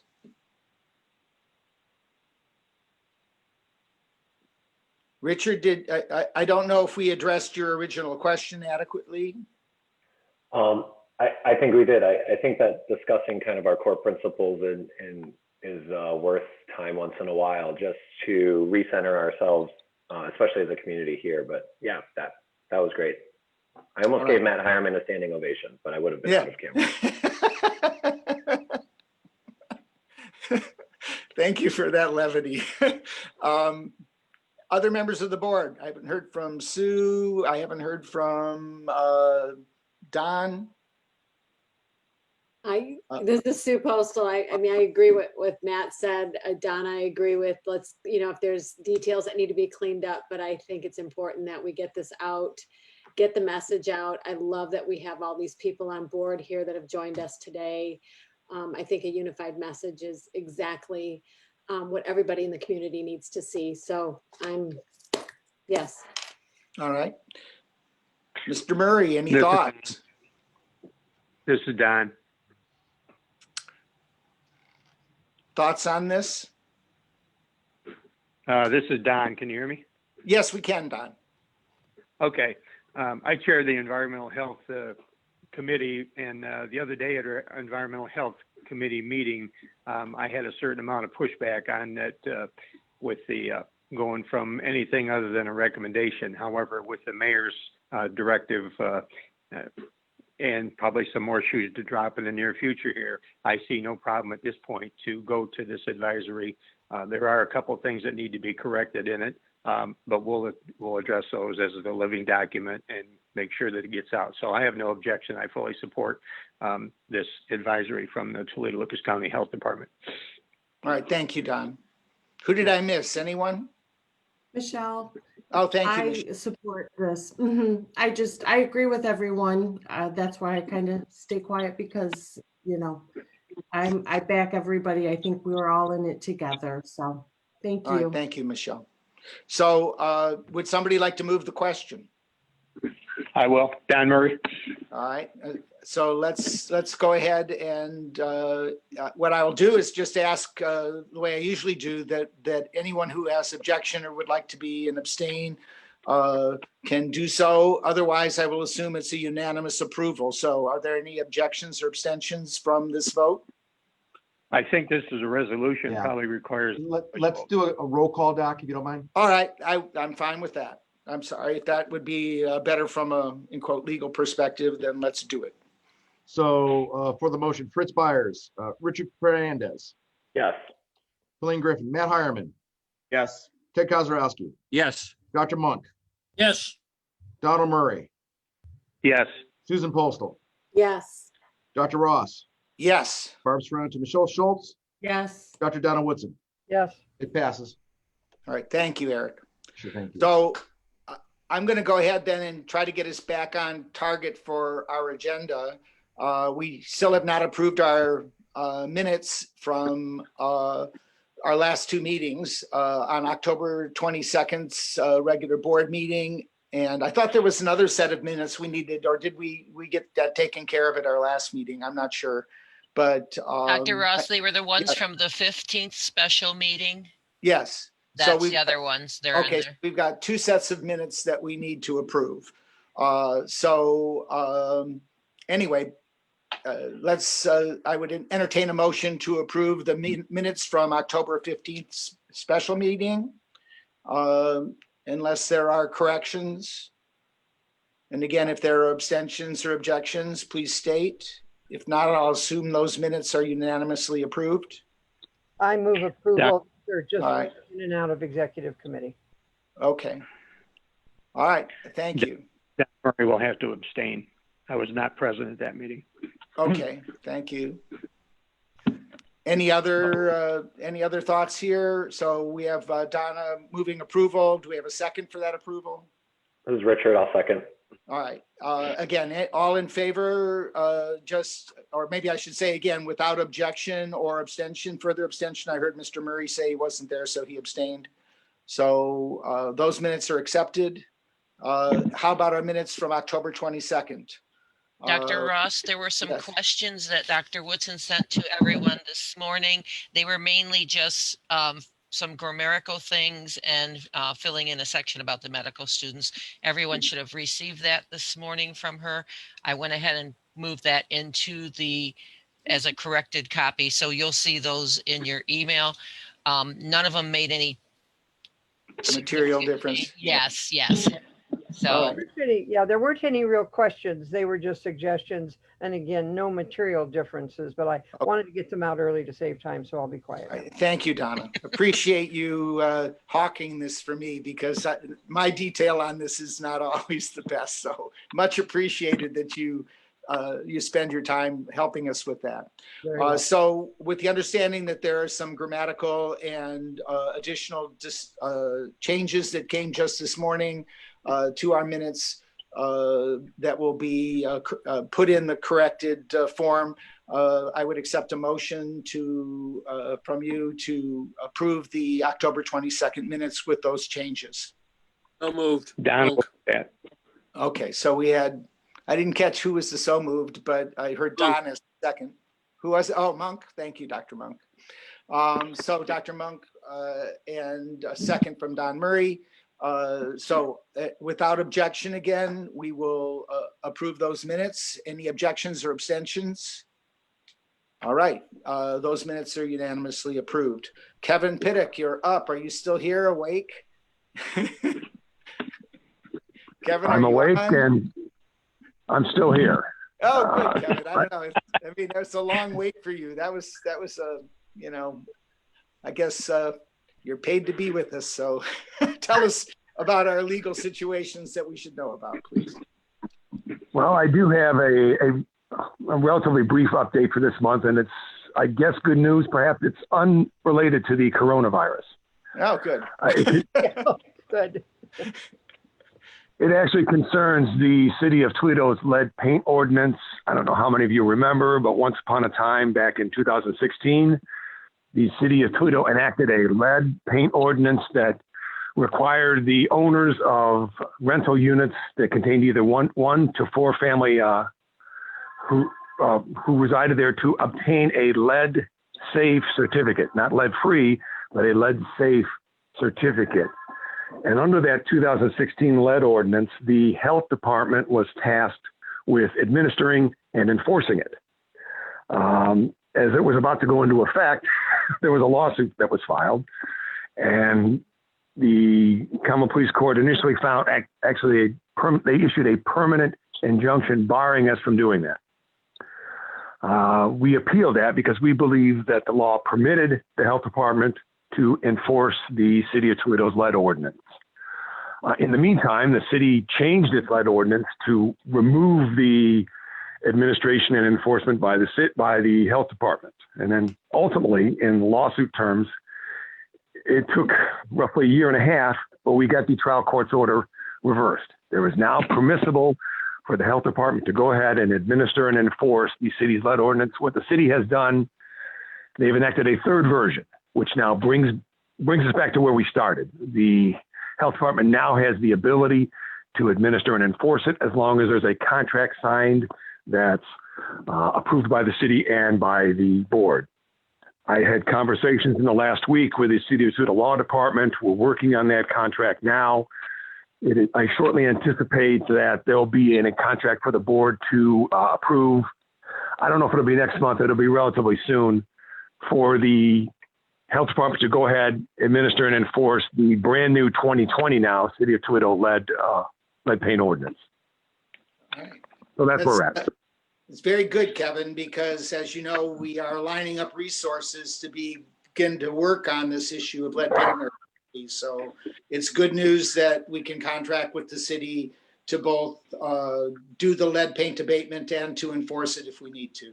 So thank you. Good news there. You're welcome. Any further questions from the board for Mr. Pittock? Dr. Ross? Yes. Just real quick, let me, if you don't mind, let me take a run at our school issue and COVID, and it does deal with Kevin. You know, we have been significantly working with our schools and looking at our positivity rates in schools, our isolation quarantine issues. To tell you the truth, we are concerned with a number of our schools.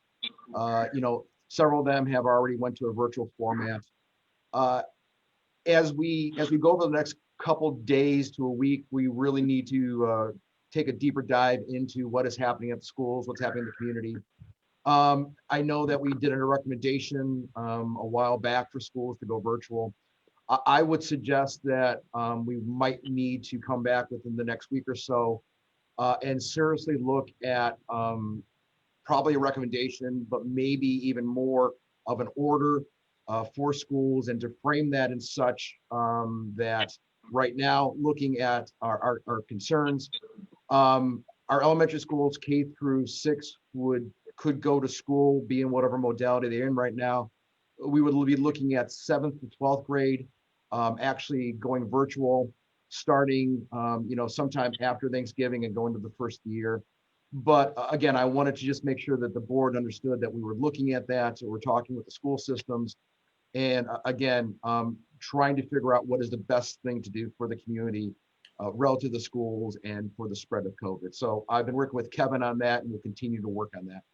All right. And I assume, Eric, that as these things evolve, as we look at the data that's coming from the schools and thinking this through, that you'll keep all the board members in a loop of advice on this so that we have a heads up. And if we need to meet to actually take action on an order to make the schools virtual other than for elementary school children, we'd want to know so that we can sound that out in our communities and give good feedback at the time of having to take that vote. Of course, yes. All right, thank you. Yes. Yes, is that Donna who was Yes, about to? Does school, does that include sports activities? We would be looking at that as well too, and I would suggest that would be included. But again, we'll be working through that with Kevin Pittock and the schools. That's so very important. And if that has to be a separate issue, I would be happy to meet separately about that, because the other thing that was brought up was about the traveling teams. Yes. And our jurisdiction, but reminding ourselves that what we also discussed is that those teams then come back to schools in our community and use our facility. So I just really, you know, we're going to get tougher here. We all see it coming. But if we do, we have to stay tough in all the places. We just can't let some very valued parts of our students' lives, though, cloud our thinking when we try to protect our community. Thank you. Dr. Woodson, exceptionally well said. Thank you. All right. So I think we're on to an executive session. Eric, do we have a reason for it? No need for an executive session today? Yippee. That'll save us some. No, please, let's move on. I'm sorry. I thought you were saying we didn't need one. We have issues for executive session? No, we have nothing. Let's move on. Oh, excellent. Great. Please. I mean, we've been lost in executive session for hours before, so that's good news. Dr. Cadigan, are you on, Dan? Super. Good morning. Good morning. You want to give us your medical director report, sir? Yeah, just kind of brief overview of what's been going on over the last month. And then I have a few comments in terms of the motion this morning and some of what I'm seeing in the community. In terms of the medical director's activities, I've been in the clinic working with Gwen. We're looking at clinic workflows and making progress on that. Spoken to some local leaders within the ministerial community. And I will be taking part in their monthly Zoom meeting in December to meet everybody that way and to get some of their insight into the health issues they feel are present within the community. Had some more discussions with potential advisory board members, but of course with COVID right now, for the most part, everything's kind of pretty well on a slowdown as we kind of work for the main priorities at this point. We've had a few discussions with school administrators regarding the emphasis on trying to get the point across so that as schools are open, you know, they need to be strongly advisory with parents within the community. Make sure that their kids are not just going home and going out if they want to keep their schools as open as possible. And we've had a few discussions with trying to make sure that numbers and things are accurate. I've had a couple of discussions with physicians regarding appropriate and proper death certificate completion. So we're truly marking a COVID death as to what's a COVID death and not marking as a COVID death something that COVID was a contributing factor, but was not the main cause of death. So we get accurate information and statistics for everybody. I wanted to touch on the motion and just kind of as a practicing physician in the community. My practice in Ottawa County is in the combined statistical area from the census perspective from Toledo. And the way Lucas County puts forth its guidance certainly should hopefully affect all the surrounding counties as well. Because we have to realize the reason they make those a combined statistical areas because of the services shared within those areas, the tertiary care hospitals receiving patients from outlying areas, and anything that impacts those communities is also going to impact Toledo and Lucas County. And you know, you also have people coming in here to work every day. In 43452, my office zip code over the last 2 weeks, we're seeing a rate of 716 cases per 100,000, which you think in Ottawa County being a smaller county and expecting this, you know, this isn't strictly an urban issue. My residential zip code in Toledo of 43606 is at 515. So actually the rate in that Ottawa County zip is 35% higher than what we're seeing within a mid-city zip code within Toledo. I'm seeing it day to day in my practice. I'm doing squeezing in about 10 video visits of symptomatic patients through the day. It's affecting all ages at this point. I'm not seeing the working teenagers that I was seeing through the summer, and I'm seeing an upward spread in ages, and I'm definitely seeing people that are sicker. You know, I think across the board, outlying hospitals have had their capacity issues as well, and not just the hospitals within the city of Toledo. So it's got a broad effect across Northwest Ohio in terms of what we do as a board, as you guys do as a board and we do as a health department here, and emphasize, you know, Dr. Ross, you had mentioned in terms of the home testing, we're talking in terms of the vaccines. I give the commissioner an article from Nature from yesterday And one of the issues in terms of looking at vaccine, obviously, is the effectiveness is fantastic, but we don't have the data yet that shows, does it prevent the really severe cases in terms of infection? So that's a ways out. We've got to do things within the community to lower the spread, because it's going to take time once the vaccine starts to get me vaccinated.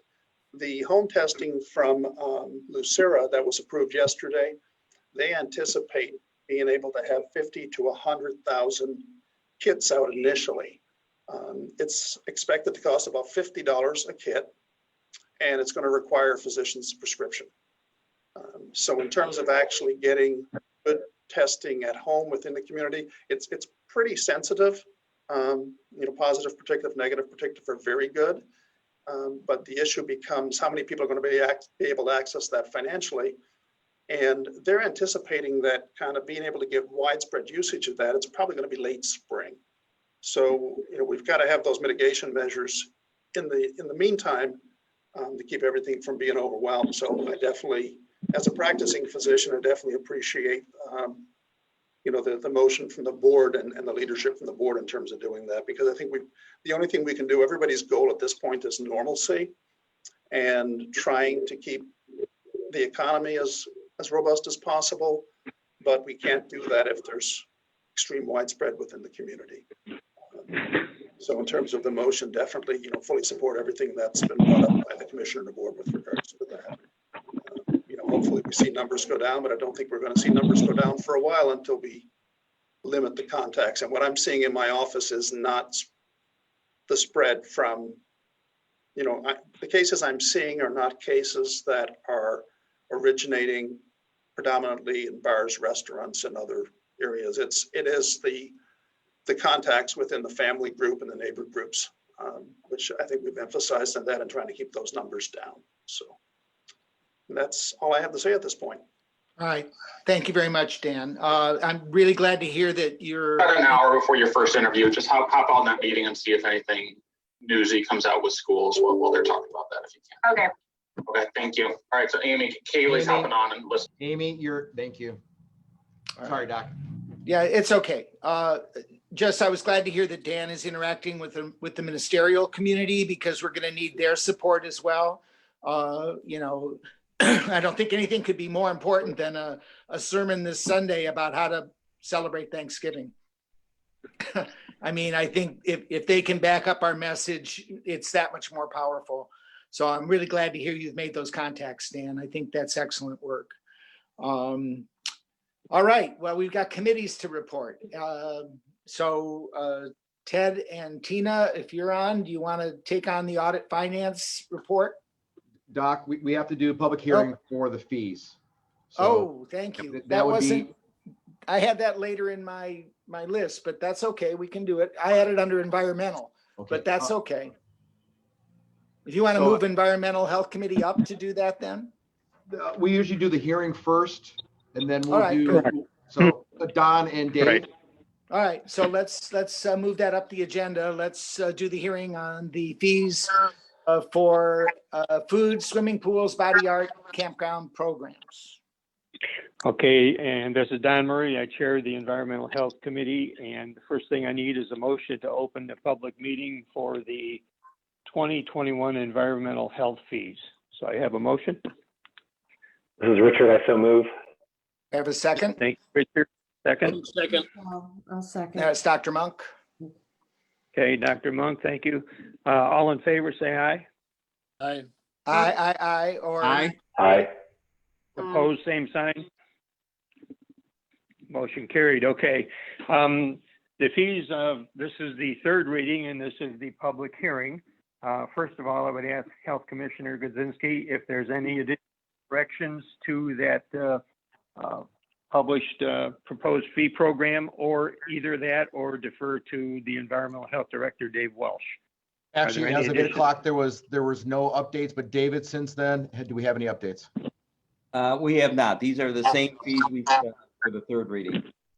Thank you. Okay, very good. At this point, I'll open it up to any public comments from anybody that might be in the audience on virtual. Please state your name and who you represent, and I'll open up at this point. I'm going to ask this 3 times. So any public comments from anybody that is on the Zoom meeting? Don, give me 1 second. Shannon, can you make sure that everybody's mic is open just so we don't miss anybody, just in case? Thank you. Okay, Don, I'm sorry. Go ahead. Okay, I'm opening it up to the public comments. Please state your name and who you represent. I'm going to do this 3 times, but anybody with a public comment, go ahead.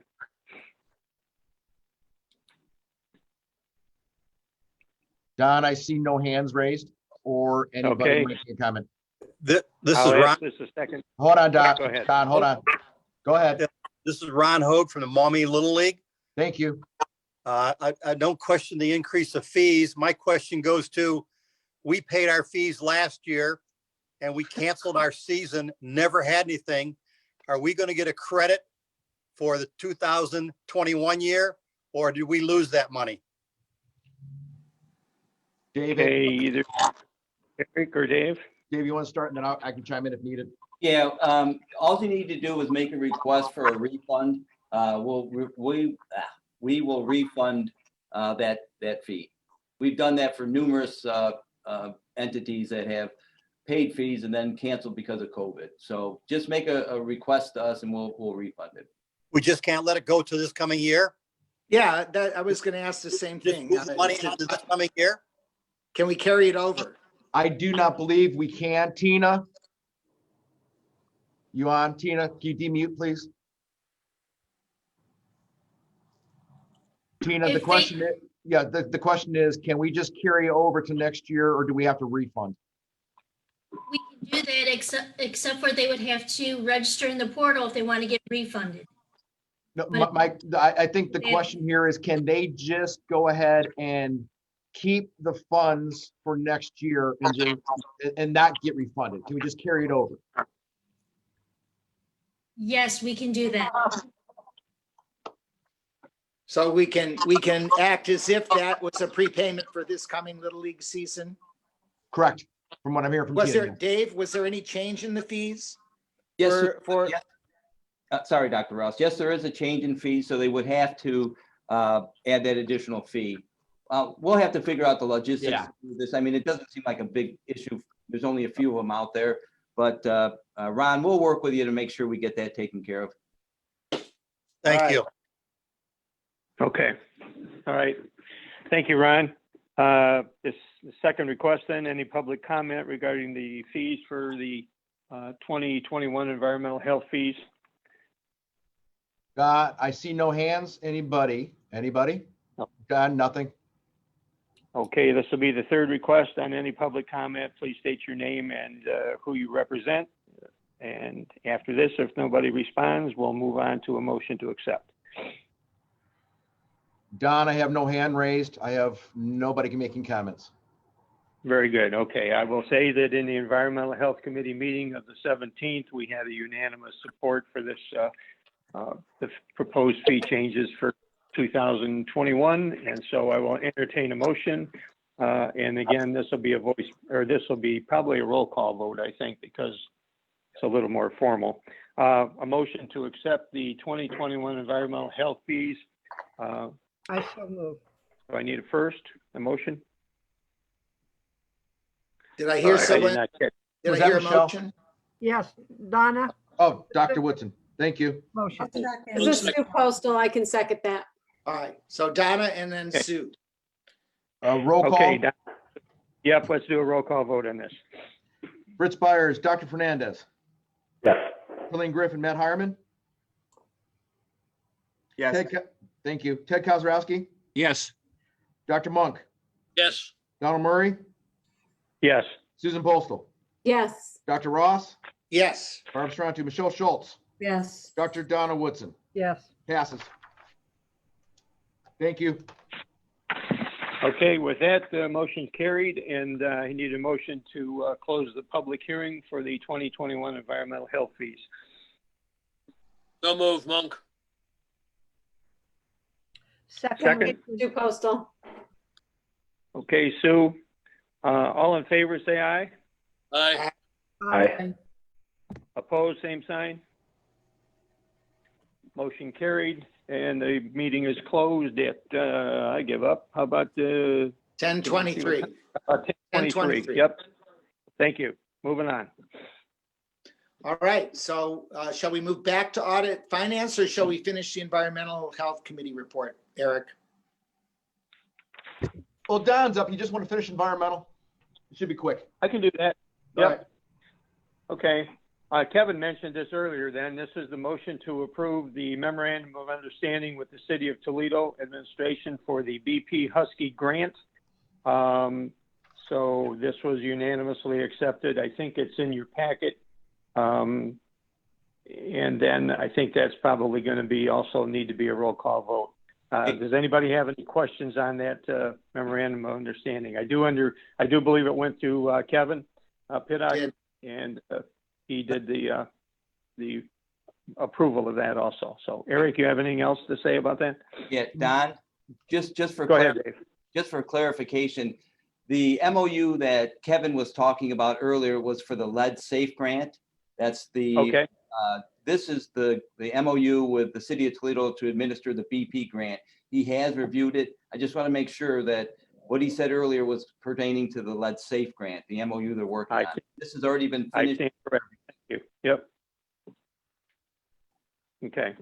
Any questions on that from anybody on the board? So we need a motion to accept the memorandum of understanding for the management of the BP Husky grant. Would someone like to make that motion? So move. This is Michelle. Okay, Michelle moves. So we have a second, please. Just as Dave, there was a spelling error in there. I can send that to you. I seen it yesterday when I read through that. So. All right, thank you. We'll take care of it. Okay. Okay, we have a motion and a second. We need a roll call. Probably should, I would think. We're entering into a contract. I think it might make sense to do a roll call. Yes. Yep. All right. Roll call. Fritz Byers, Dr. Fernandez, Yes. Colleen Griffin, Matt Hireman, Yes. Ted Kozrowski, Yes. Dr. Monk, Yes. Donna Murray, Yes. Susan Postal, Yes. Dr. Ross, Yes. Barb Sarantu, Michelle Schultz, Yes. Dr. Donna Woodson. Yes. Passes. Okay, has anything else come up since Tuesday regarding environmental health from either Eric or Dave or any member of the board? The only other item, Don, that we talked about in the Environmental Health Committee was pertaining to the lead safe law. We had proposed about a $400,000 budget for the Lucas County Health Department to administer that. Because of some issues that the first deadline isn't until June of 2022, they've asked us if we could revise our budget, which we have done. We're working through that process right now, but it looks like we're going to probably have a budget about $200,000. I'll make sure I work with Kevin Pittock so when we get the MOU that it's reflected what we're doing this year, and then from this point on with the $400,000. Okay, very good. I had my notes on that for the audit finance. I'm sure Ted was going to bring that up too. So, yep, wasn't going to slip through the cracks. I just had on my list of things to do here. So, okay, any others? Do we need a motion to accept your report, Don? Yes, we do. So moved, Donna. Donna moves. Do we have a second, please? Second, Michelle. Michelle seconds that we accept the Environmental Health Committee report. Any objection? I'll assume it's unanimous approval without objection or abstention. Okay, unanimously approved the Environmental Health Committee report. So what shall we go to next here? Back to audit finance and then personnel? Yeah, Doc, why don't we do that? All right, so Ted, you're on. Okay. Thank you. And the Audit Finance Committee did meet on Monday, and we had an opportunity to review the normal course of action here. Everyone should have received the data and the information in your packets today. And I won't go through and belabor all the points, but a couple points that need to be shared with the group. One is with respect to some contracts. We are now entering into some contracts. On the good news side, that we we're able to come up with a new company that's going to manage and the leasing of our copy machines. For whatever reason we have now, we've been able to come up with a company that's willing to maintain a lease of our copiers and do so at about half the cost of what we were paying before. So we're going to save a substantial amount of money due to the fact that we've gone with this new program. So, and plus it's a local company in Perrysburg, which makes the things even easier for us to have access to. So that being said, the other area is that in respect to the grants, we did receive a nice little tidy sum of $200,000 from the ODH to help us with some additional the COVID expenses. So that money, of course, would be without the strings attached, would be able to utilize more effectively to do the things and put Eric at the discretion of what needs to be done and said along the way here. With that in mind, Dave already mentioned about the adjustments to the 400,000 that we were planning on utilizing for the lead safe. We're going to cut that down to about roughly half, which also makes sense. The important thing is that the funding is there, the resources are there. We're ready to rock and roll with all of this, and that pretty much my end of the bargain.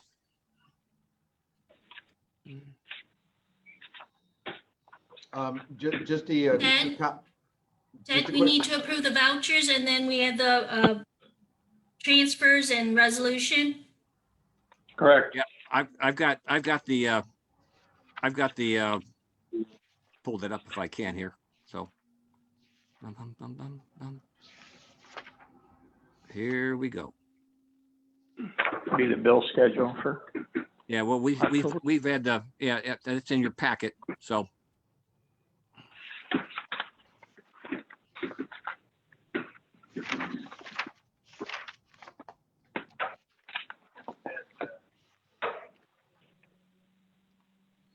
So we need to make a motion to approve payment of the transfer appropriations. Is that correct, Tina? We need to approve the payments for the bill schedule. Yep. Well, we have one resolution that I'd like to be able to address too, but yeah, we have to have So how about a motion to approve the payment of the October 2020 vouchers?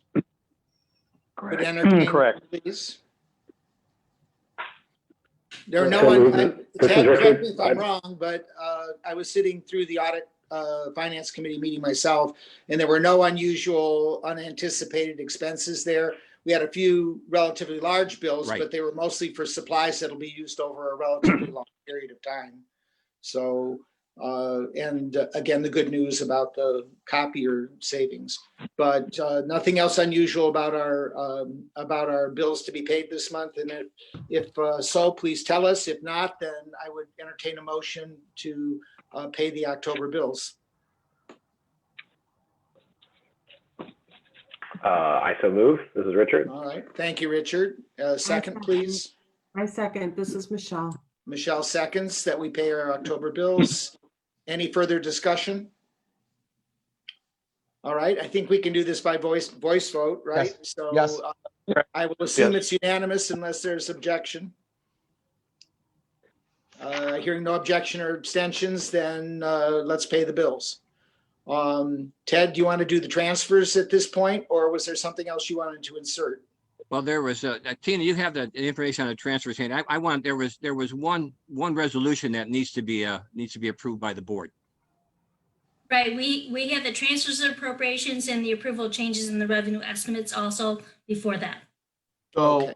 Don, I'm sorry, Ted, how about this? A motion to approve the payment of the transfer appropriations for the month of October 2020 in the amount of $31,555. Thank you. Thank you. So we need a motion to do the transfer of appropriations. So Monk moves. We have a second, please. I second that. This is Richard. Richard seconds. Any further discussion? Any objections or abstentions? If not, I'll assume the vote to do that transfer is unanimously approved. So it is unanimously approved. So next we need to do another reconciliation here, or? Yeah. Ted, we need a motion to approve the payment of the revenue estimates and expense appropriations for the month of October 2020 in the amount of $161,751 for revenue estimates and $217,251 for expense appropriations. That would need a first and a second. Okay. Could I have a motion to approve those transfers? This is Sue Postal. I'll make that motion. Thank you. Do we have a second, please? This is Michelle. I'll second. Thank you. Do we have any further discussion of those actions? Any abstentions or negative votes? If not, I'll assume it's unanimously approved. So it is unanimously approved. What else, Ted? Was there anything We have else? just one resolution, and thank you, Eric, for helping out, because I'm having a heck of a time getting this stuff to open up on my computer here. But anyway, we do have a resolution that I'm going to read it out. It says, be it resolved by the board members of Lucas County Regional Health District to authorize the health commissioner to, number one, to request an advance of $831,561.78 in January of 2021 from the Lucas County Auditor of Taxes Assessed and Collected. And the number two, to request an advance of $831,561.77 in July of 2021 from the Lucas County Auditor of Taxes Assessed and Collected. So I'll need to get a motion and approval. So maybe a brief explanation, Ted, of what's going on there. I mean, we've got this year end coming up, and then we have a mid-year kind of closing of the books as well. And we won't have any money to operate if we don't take those advances in January and in August or in July. Yeah, that's okay. So that's the reason for these advances to just. And this is something we've done in the past, so it's worked. It's worked out very favorably. So it turns out to be a good deal for everybody around the board. All right. So just explaining it for any of our new board members who don't know why all of a sudden we're borrowing $800,000 twice in the next year. But that's what it's about. We're getting the money we get anyway, but we're getting it in such a way that our finances can flow. So I would entertain a motion to, or do we need is this a roll call on this one or not? Yeah, we'll do a roll call. Yep. Monk so moves. Thank you, Monk. We have a second. Sue Postal, I'll second. All right, Sue Postal seconded, and so now you're going to do the vote, right, Eric? Please. Yes, sir. Fritz right. Byers, Richard, Dr. Fernandez. Yes. Julian Griffin, Matt Hireman. Yes. Ted Kozrowski. Yes. Dr. Monk. Yes. Donald Murray. Yes. Susan Postal. Yes. Dr. Ross. Yes. Barb Saranti, Michelle Schultz, Yes. and Dr. Donna Woodson. Yes. All right. Thank you. And last but not least, a motion to approve the committee report? Yes, I'm sorry. Thank you. We need a motion to approve the Audit Finance Committee report. So moved, Matt Hireman. Thank you. Matt, thank you. Do we have a second? Monk second. Thank you, Dr. Monk. Any further discussion on the Audit Finance Committee report? Without objection, then it's unanimously approved. Do I hear any objections or abstentions? I have a quick question. Yes, Richard. And then maybe this can move to a future board meeting in an audit finance report. Being someone who's not extremely financially literate, other than making sure my house is in one piece, I guess my question in future audit finance meetings will be, at the end of the report, are we in good financial standing? Are we improving? Or is there anything to be concerned about for which we're, preparing for the future? Kind of like green light, yellow light, red light, for someone like me who is kind of the least literate in perhaps large organization finances. I don't think that's why I was invited to the board, for my financial acumen. I'm not asking for any answer like that right now, but perhaps in future reports, give some kind of impression of our financial standing. And it may always just be like, we're okay, but I'd like to know. Dr. Fernandez, yeah, we can make that happen. Yeah, and I think the other thing is to why it happened.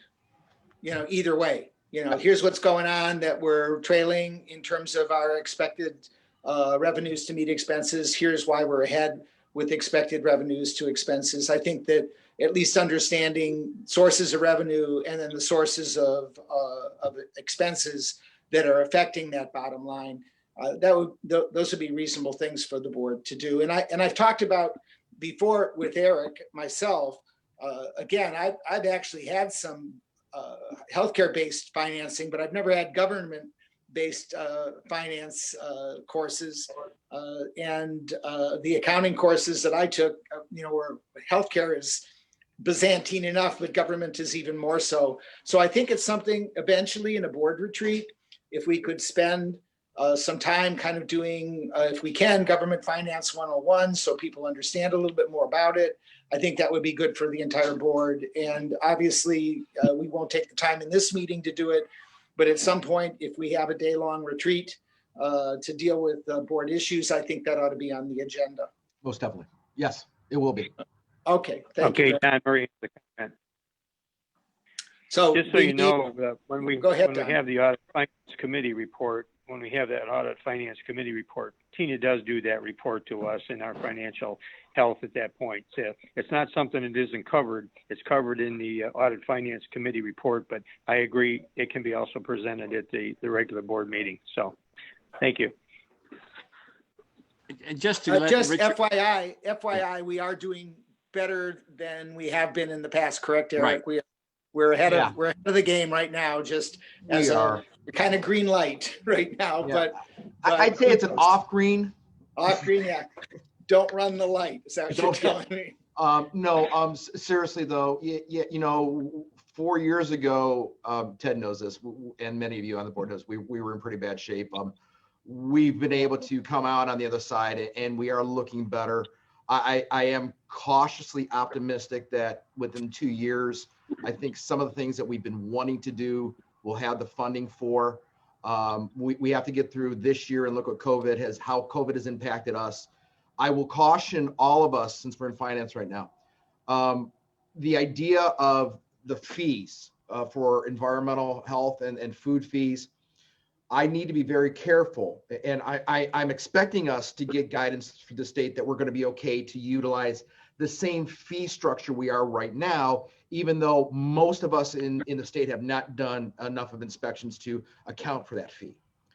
If it doesn't, I still need to have sanitarians to go out and do those inspections.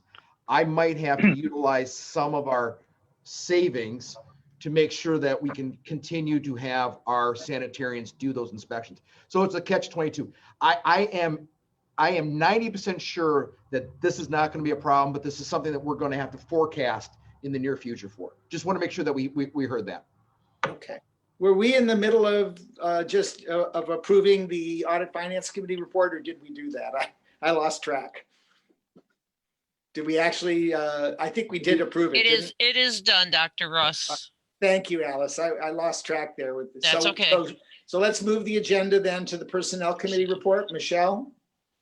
Hello, everyone. So I have a motion for emergency hire for some contract tracing to part-time temporary position until December 30th.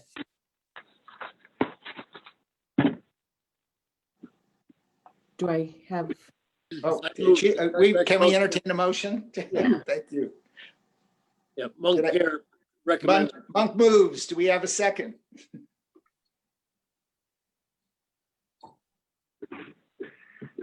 Do we have a second, please? This is Ted. I'll second it. Thank you, Ted. Thank you. So then we have another motion, temporary. Do we want to vote on these in a lump then, or one at a time? I thought that was for a particular position, right? That was for emergency hire contact tracing, and then we do have another motion for contact. Okay. So let's just take a vote then, because we have a motion and a second for the emergency contact tracing hire. Any further discussion of that? Obviously, we're in an emergency and we need contact tracers. This is nothing surprising. So any further discussion, or shall we entertain a vote? Hearing no voluntary discussion, then any objection or abstention from this vote? Then I'll assume it's unanimously approved, Michelle. Do you want to go on to the next one? Great. Another temporary intermittent position for contact tracing until December 30th of 2020. We need a motion and a second, please. Uncle move that one as well. Second, I'll please. second it, Ted. Ted seconds. Any further discussion about hiring a temporary full-time? Is full-time, right? Is that correct? This is temporary. Yeah, it's a temporary position, but full-time, I think, for another contact tracer. And through the 31st of December. Any objections to that hire? If not, any Point of abstentions? clarification, this is Richard. Yes. We're on number 4 for the 4 intermittent temporary contact tracers at $18 Yes. per hour. Okay. Yeah. Thank you. All right. So without objection or abstention, that one is approved. Go ahead, Michelle. Okay. And then a permanent full-time position for community health worker in the Healthy Start program. Okay. And just remind me, Michelle, is this a new position or a replacement? Josie, I'm not sure on that one, Dr. It is Ross. not new. It's not new. It's replacing someone who moved to another position. Yeah, that's what I thought that That's was right. correct. All right, so we'll need a motion and a second to hire a community health worker for our Healthy Start program. I so move. This is Richard. Richard moves. Second, please. Uncle second. Monk seconds. If without any further discussion, without objection or abstention. So that one is approved. Go ahead, Michelle. That's it for the Personnel Committee report. All right. Anything else that you want to comment on, Josie, before we move the agenda? Just need a Nope. motion to accept the report. All right. So we need a motion and a second to approve the Personnel Committee report. Don will do the motion. Thank you, Don. Do we have a second to approve the report? Uncle second. Monk seconds. Do we have any further discussion? If Just a not- question. Yes. Go ahead, Uh, Richard. This is Fernandez. I'll start calling myself Fernandez. I forgot. Sorry, Dr. Monk. We have 2 Richards. I don't mean Oh, to take your name that's away. right. Actually, That's there's right. only one Richard and one Chip. You were born All right. first. I guess I was here first.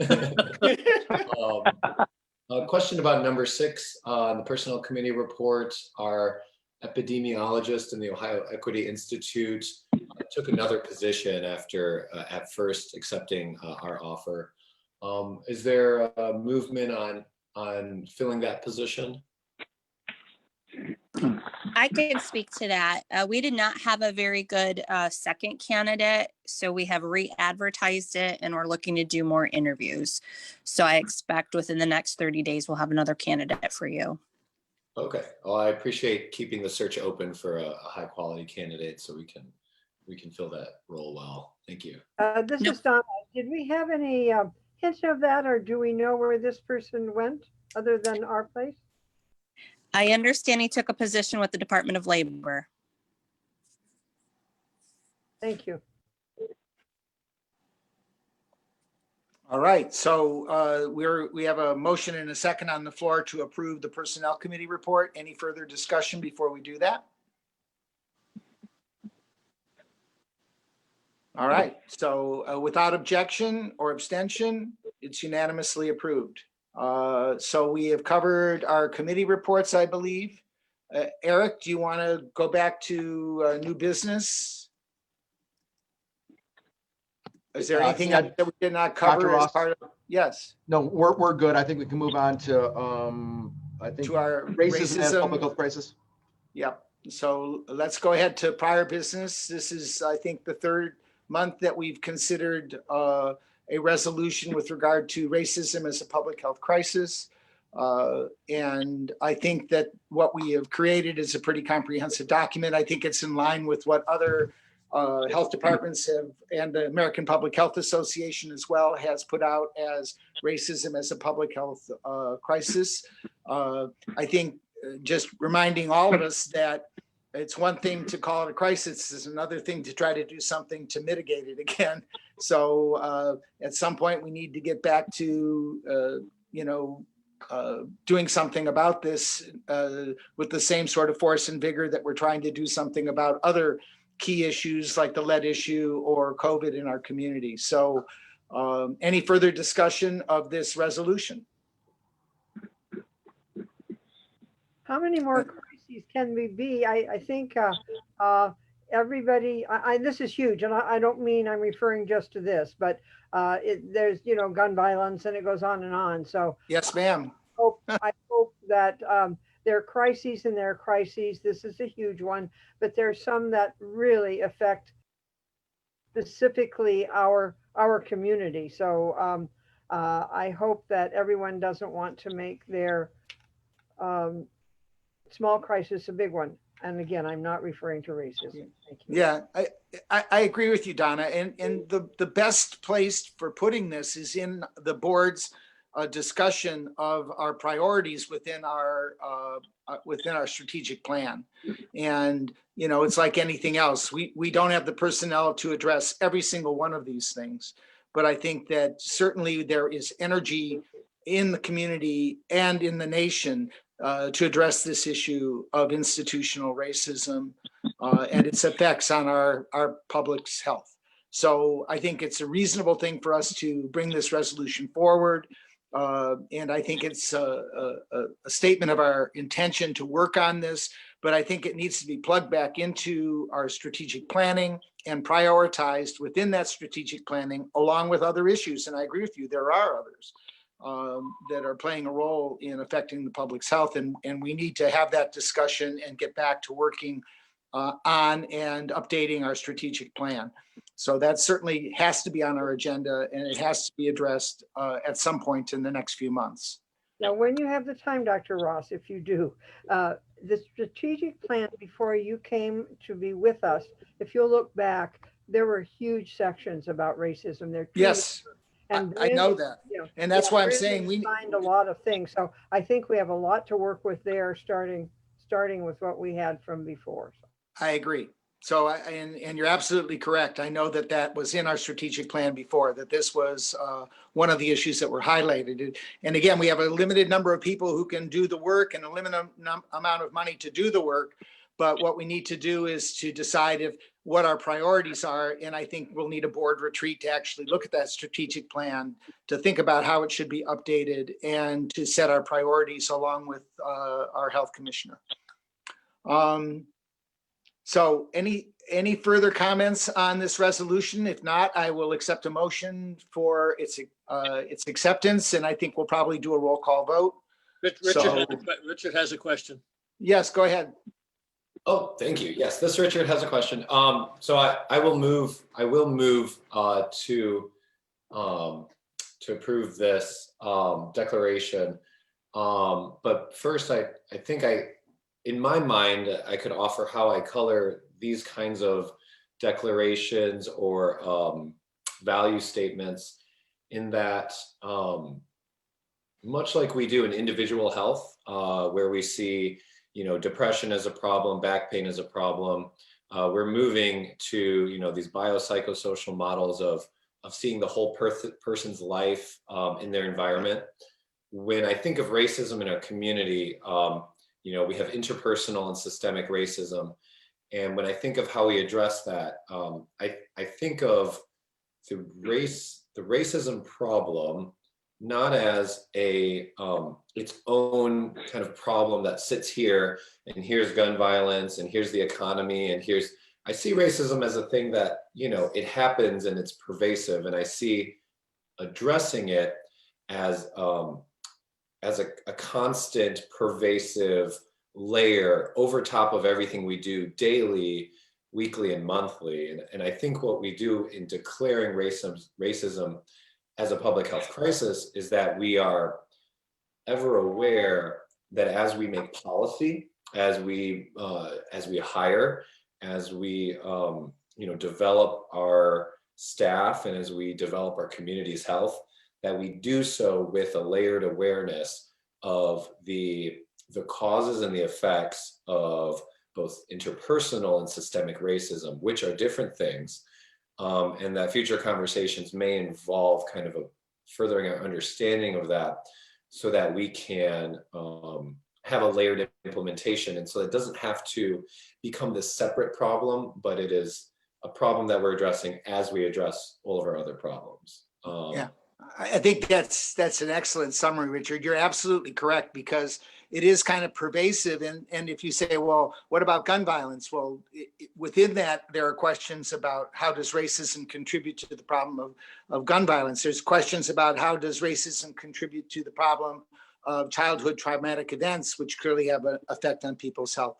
If we're talking about our housing issues, are they affecting people of color more than they're affecting others? So I think you're correct.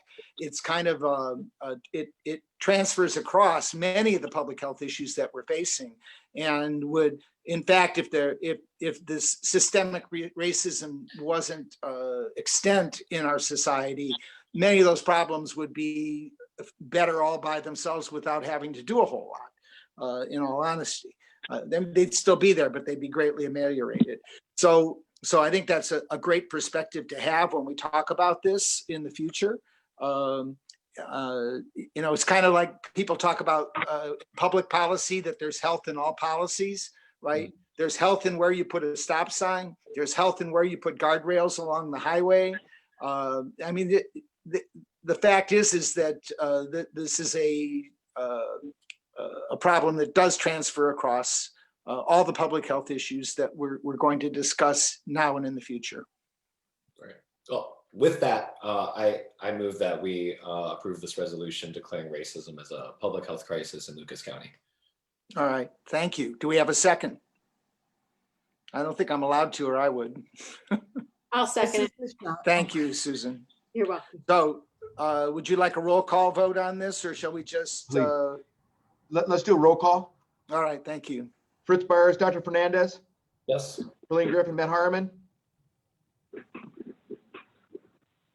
Ted Kozarowski. Yes.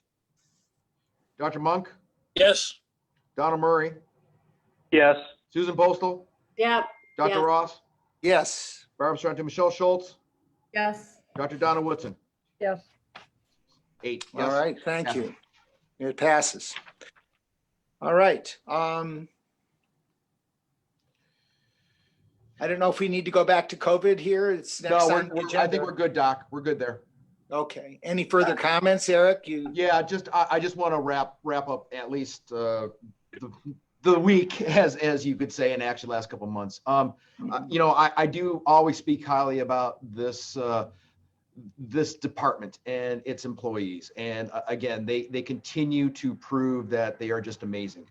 Dr. Fernandez talked earlier today about kind of where we're at and the reasoning behind things. And I think it was very eloquent for a number of individuals to speak up. But you need to know the reason why we get into public health, why these individuals are here. It's not for the multi-million-dollar contracts that we all have. It's not because of, it's not because of the lavish lifestyle that we all lead.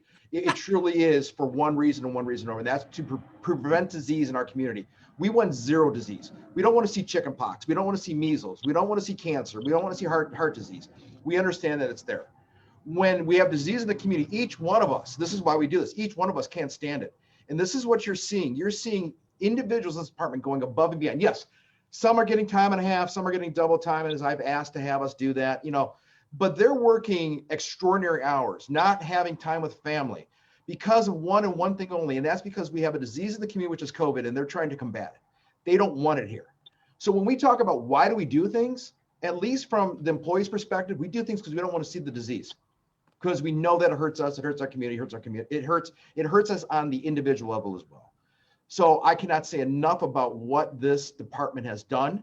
I can't say enough of what every staff member has done. And you can never know exactly what they do on a daily basis until you actually can sit in their shoes and walk it. I can't even. I'm on the periphery looking at what they're doing, and it's extraordinary. It's almost superhuman sometimes. Just these testing sites alone, the amount of work of pre-planning that goes into it getting there, setting it up, actually running it, dealing with irate individuals, dealing with all the junk that they have to, and then coming out the outside. That's just one thing. That's not talking about contact tracing. That's not talking about trying to sustain the department's programs the way they are. It is actually superhuman now. And I know that's happening in other departments in the state, but I see it every day. And you need to know what they're going through and how they're handling it. Again, can't say enough about them. And this will go down in the history books, at least for this department, on what they've been able to accomplish with the limited resources and the things that they've had to actually do. So again, thank you to the staff. I know we have a couple union reps on too. And again, we can't say enough about what they are doing. So thank you, Doctor.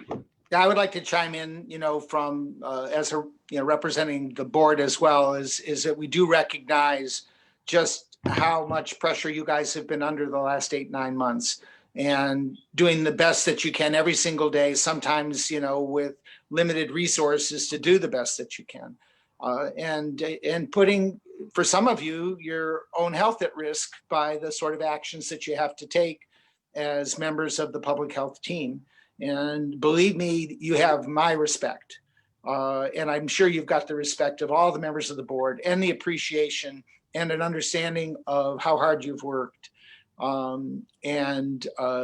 Please, please, please, if there are resources that are needed, you can reflect those up through Eric and make sure that we're, as a board, aware of what those resources are. We will try to do what we can to give you the tools that you need to do the best job to protect our community's health. So yes, you have our thanks as well. So I think at this point, the next point on the agenda was just open conversation. I know, Donna, you said you wanted to talk a little bit about the home test. I think Dr. Cadigan did mention that a little bit. Did you have some thoughts on home testing? Yes. Dr. Woodson. And I think that people are going to be very excited about this, the public, I mean.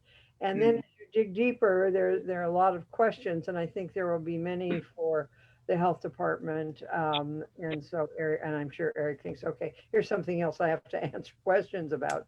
But the fact that it is prescription only, and one person, I think Dr. Cadigan may have said physician written, one wonders if that is going to go into medical provider written, and we are using medical provider as a fairly loose term. I mean, it is so loose, it could be looked upon as someone who sells toilet paper to nursing homes. That used to be a joke of mine, but anymore, if they have the toilet paper, it puts them back on the shelves at Kroger and Myers. But the other thing is too, is that, so if it goes through a physician's office, but it has to be, the results have to be reported back. I assume that report back, do you know this yet, Eric? To whom? To the state health department, to the federal government, to our local health department. And I'll let you answer that, and then tell me if we already have plans to be involved. So let me make sure I'm clear about what you're saying, okay, Donna, which is, we are supposed to gather all the data about COVID. We need the data in order to make good decisions. If people are testing themselves and we don't know about it and they're positive, then how do we contact trace? How do we isolate? How do we quarantine? I 100% appreciate this issue. I mean, I would like there to be rapid tests, but I think those rapid tests are best when they're actually being safely administered by people who know how to do them, and make sure that there aren't errors of actually testing procedure. And I think the second thing is that the data is then collected and it's used, and we can do the contact tracing and follow up. So that's what's got me anxious about this home testing notion. I mean, I understand the need and how that might improve, for example, the safety of people going to work, right? You spit on a piece of paper, it turns blue, you don't go to work, right? It might save us a lot of transmission if we had something like that. But I think simultaneously, if it turns blue, it ought to be automatic that that person needs, a more accurate test so that we actually get the data. So, I mean, I'd love there to be home testing, but we have to integrate it. And again, a huge problem for our healthcare system is its complexity and its lack of integration of information. So, I don't know. Eric, do you have a comment on all this? So, and I think the idea here is physician prescribed, however that works. And the reason being is that, COVID is, currently a Class A reportable. So those have to be reported to us. And so what's going to happen is that test, let's say it turns positive, it then gets put into the electronic system. ODH is notified, we're notified, the doctor's notified. So this, if you would, this three-headed monster that we work in, sometimes we're calling before their doctor can even call, or sometimes their doctor doesn't even call. So but the premise here is that we will be notified, it will go into our system, it will count as a positive individual, and then we put it into our system to make sure that, again, we do the contact tracing the best we can. It's done at home by the patient, or by the individual. May not be, it has to be a patient, I guess, if they have doctor writes a prescription. How do we find, I'm sorry, I may have missed this. Sure. How do you find out then? How does the health department find out that we have a positive test or a negative test? We need both results, right? Yeah, that's true. Yeah. Well, unfortunately, I think we're starting to get the negative test right now, but we weren't for the longest time. The home test, this is not the rapid one, correct? That we're talking about? I'm talking about the rapid one, the one that's just been FDA. Just been released, yeah. Okay. Then do we have an epi on board? We don't have an epi. I would suspect that is, I don't know, Doc. I'm sorry. I was always under the impression that those would be reported back. I'm sorry. No. I'll find that out. This just came out. I mean, right. It's literally yesterday, right? And we were getting our third report on what we were going to do about this advisory today. So no apologies are necessary. But what I'm looking ahead to, and John, you probably thought of this too. It's done, the doctor has to order it, and then the patient has to call the doctor with the result because it is the rapid test they've done at home. Now, are we going to end up having to put an advisory out to physicians?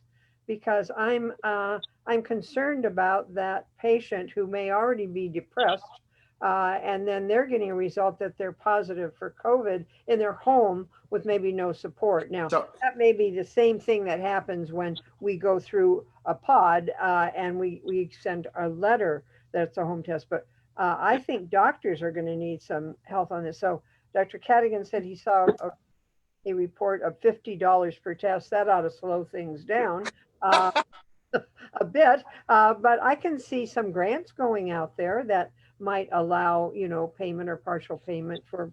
We don't know. So Donna, let me chime in another thing that I've thought about on this. So you got people who, if they're positive, they can't go to work, right? And we're not supporting people right now. Congress has not passed an additional economic support bill for people who can't work because of COVID. And, so now you're thinking, oh, this person's going to test themselves. Maybe they'll just ditch the test. Oh, I threw it away. Or, this is not the best way to do it. That's all I can say. So I think it'll work for us. Dr. Ross, Dr. Woodson, again, the idea here, unfortunately, is self-reporting. And what it says here is the doctor is supposed to get the report negative or positive. And once they get that, then they are required to put that into the system that we have now. The shortfall will be, if I take the test, I don't want you to know that I'm negative or positive, then I just don't tell the doctor. I don't know what penalties there are for follow-up at this point in time or not following up. But as soon as a doctor finds out a negative or positive, they have to report that to the health department. Yeah. So the shortfall is the reporting. All right. Well, I have the answer for the shortfall. Having watched recent congressional hearings, if we only put it on Facebook, then the whole world can have the results. We don't. levity needed there. All right. I guess we're at the point where I can make another comment here. And I think the board ought to be aware of some of the things we talked about yesterday, Eric, which is that the legislature is talking about significantly limiting the governor's ability to pass emergency orders. And I have no idea what's happened this morning, but there was a bill passed, Senate Bill 311, in October. And it basically says that only the legislature can actually do shutdown orders or similar sorts of things. So it's a marked limitation on the governor's ability to put in emergency orders with regard to public health. I've got terrible concerns about that. I do not have a problem with the legislature holding the governor accountable for these decisions. And I would have no problem with there being an automatic, immediate hearing anytime they're put in place, where the legislature could listen and take testimony from the governor and his health department leaders about why that action was necessary. And then if they want to act by enacting legislation at some point with regard to that, I would have no problem with that either. But to me, so many of these things that are public health emergencies, I mean, some of them are slow like a glacier, but others, you've got to act. So to me, I'm very, very concerned about this. I did have a conversation by email with Dr. Tony Armstrong, who's a Toledo-in lifelong obstetrician gynecologist, who's the head of the AMA here in Ohio, the Ohio Medical Association. OSMA. Yeah, OSMA, thank you. And the OSMA opposed this. So we've got medical leadership, public health leadership that's concerned about this action on the part of our state representatives. And so yesterday, when I heard it was going to be jammed through the House this morning, I did compose some testimony, which I personally sent in on my own personal behalf, not on behalf of the board. But to me, I think this is not a good idea. It's not good public health to not allow our executive branch to have the ability to do emergency orders when there are serious public health crises without having to have an act of the legislature to get it done. To me, I think that's an inappropriate shift of responsibility from the governor. And I wonder how much of it just has to do with the politics again. That shutdown orders do have a negative economic impact. And, there are many on the conservative spectrum who feel that they've been overused and what have you. So understand the tension on this, but I think that the speed with which public health orders need to be enacted to kind of control things, whether it's a pandemic or another emergency, cannot be underestimated. I mean, there's many who, are going to suffer if disease spreads or if we don't quickly address a different sort of public health emergency, whether it's a toxic spill or whether it's a tornado hits a community. I mean, I don't know that they're thinking this through very well. So I would encourage you to write your own representatives.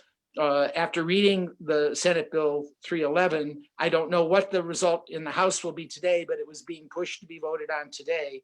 I would encourage you to contact your own representatives and weigh in on this after you've read Senate Bill 311, which you can find at the Ohio Senate website. I just sent it out to everybody, Doc. All right, thank you. Yes, sir. And again, the bottom line of my testimony was please don't hamstring the public health and medical scientists who are advising the health department and the governor. We do weigh the economic and medical and psychological costs of these things when we get involved in it, and they need to understand that and to respect, what we're trying to do to protect the public health.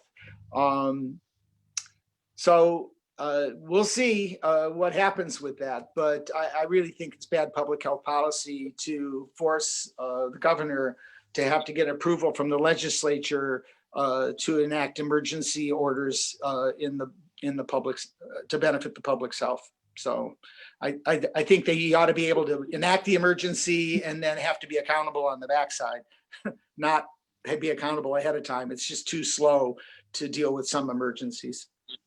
Thank you, John, for doing that. I recognize, as you stated, that you didn't do that speaking for the whole board, but let me say that you personally have just shown what I consider real leadership by doing that on your own. So any of us who can write to people that, in our legislators and make that point, it can be very simple. But you're right. To be able to control pandemics that are controlling us, we need to be able to do that. I think the politics is a very important part. The AMA has a very strong section of public health physicians, and they have their own special certification.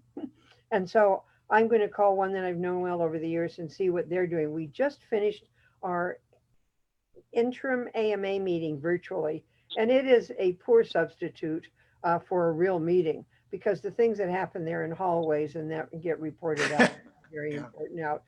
They are, and it's just not the same. So if you know people that are involved in this in some way, politicians, but especially your legislators, please drop them a note. You just have to say, I oppose this. You don't have to say anything more other than identifying where you're from. So thank you for being a leader in that respect. So that speaks not just for you, but I'm happy that you did this in for public health in general. Thanks.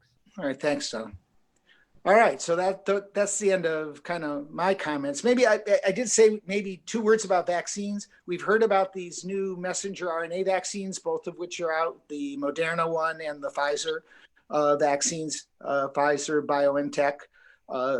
And they've made big news, but there are 3 of them that the Chinese are using. They say that their vaccine is highly effective. There's a Russian vaccine that they say is highly effective. I don't know if we trust all the data, but most of the stuff that's come back from China has turned out to be pretty scientifically reliable, to be truthful. I don't know about the Russians, but the Chinese stuff, generally the science that's coming out of there has been pretty reliable science. So who knows? But just to point out that these vaccines, like the Russian vaccine and the Chinese vaccines, are being used on hundreds of thousands of people. There's actually the United Arab Emirates have an agreement with one of the Chinese vaccine companies to vaccine hundreds of thousands of people there. So we're going to have vaccines. Some of them are new technologies, like the ones that have made the news here in the US with messenger RNA. That makes me a little nervous. We know that they are, for years and years, have been used in animals now, and they seem to be safe in animals, so they'll probably be safe in us. But I think, we really need to see longer term data. And again, as Richard mentioned, I think it was Richard who said this, what about those, will it really, or maybe it was Dr. Cadigan, will it really prevent the most serious cases of COVID? Or is it just going to prevent the milder cases? And that's an important piece that we don't have back yet. And there are vaccines to come that are using more traditional vaccine technologies that have been proven to be safe over time. And I guess the one that's out there is the AstraZeneca Oxford process, which uses a different way of getting the immune causing protein into our system. They do it by having a virus that infects us but doesn't make us sick. That's the traditional process that's been proven. AstraZeneca, Oxford have created other vaccines using this technology. It's a primate virus that does not make human beings sick, and all they put inside, they take the shell of the virus that will infect us, but all they put inside are the proper proteins from the spike protein that is what's necessary to get highly effective immunity. Messenger RNA is a whole nother thing. I won't take time trying to talk about the technology there, but it is new in humans. So we need to understand that those two, even though they're the ones that are out first and showing high effectiveness, we don't know everything we need to know about those in human health. And but the Russians and the Chinese are using vaccines that are more traditional technologies again, that have been used in the past. So the safety record there is at least established with other viral illnesses. So anyway, we'll see. We're going to have vaccines. What we don't have is a process, although we're ready for it, to get shots into arms, and we don't have enough vaccine to start doing that. But I think we will. Some people are saying vaccines will be available for first responders in December. So we need to be, all the more reason we need to be tough. And really, if we can stand another short shutdown to get this thing under control. I mean, remember, this is important. I think I'll say this and then I'll be done. The fact that we flattened the curve when we didn't know anything about this disease other than to use our excuse me, our traditional public health tools. That was all we had. It gave science time to understand the disease, to understand who is vulnerable, to begin to develop the genetic profile of this virus, to then go on to be able to think about vaccine development and to talk about treatments and to learn about treatments. One of the reasons that deaths have not chased up as high as our cases at this point is because we're way better at treating people. How did we had time to actually learn that because we didn't overwhelm or swamp our healthcare resources. So this is the same thing that's going on now. If we want to get the vaccines into arms without losing a whole bunch of people we don't need to lose, we need to think about being tough.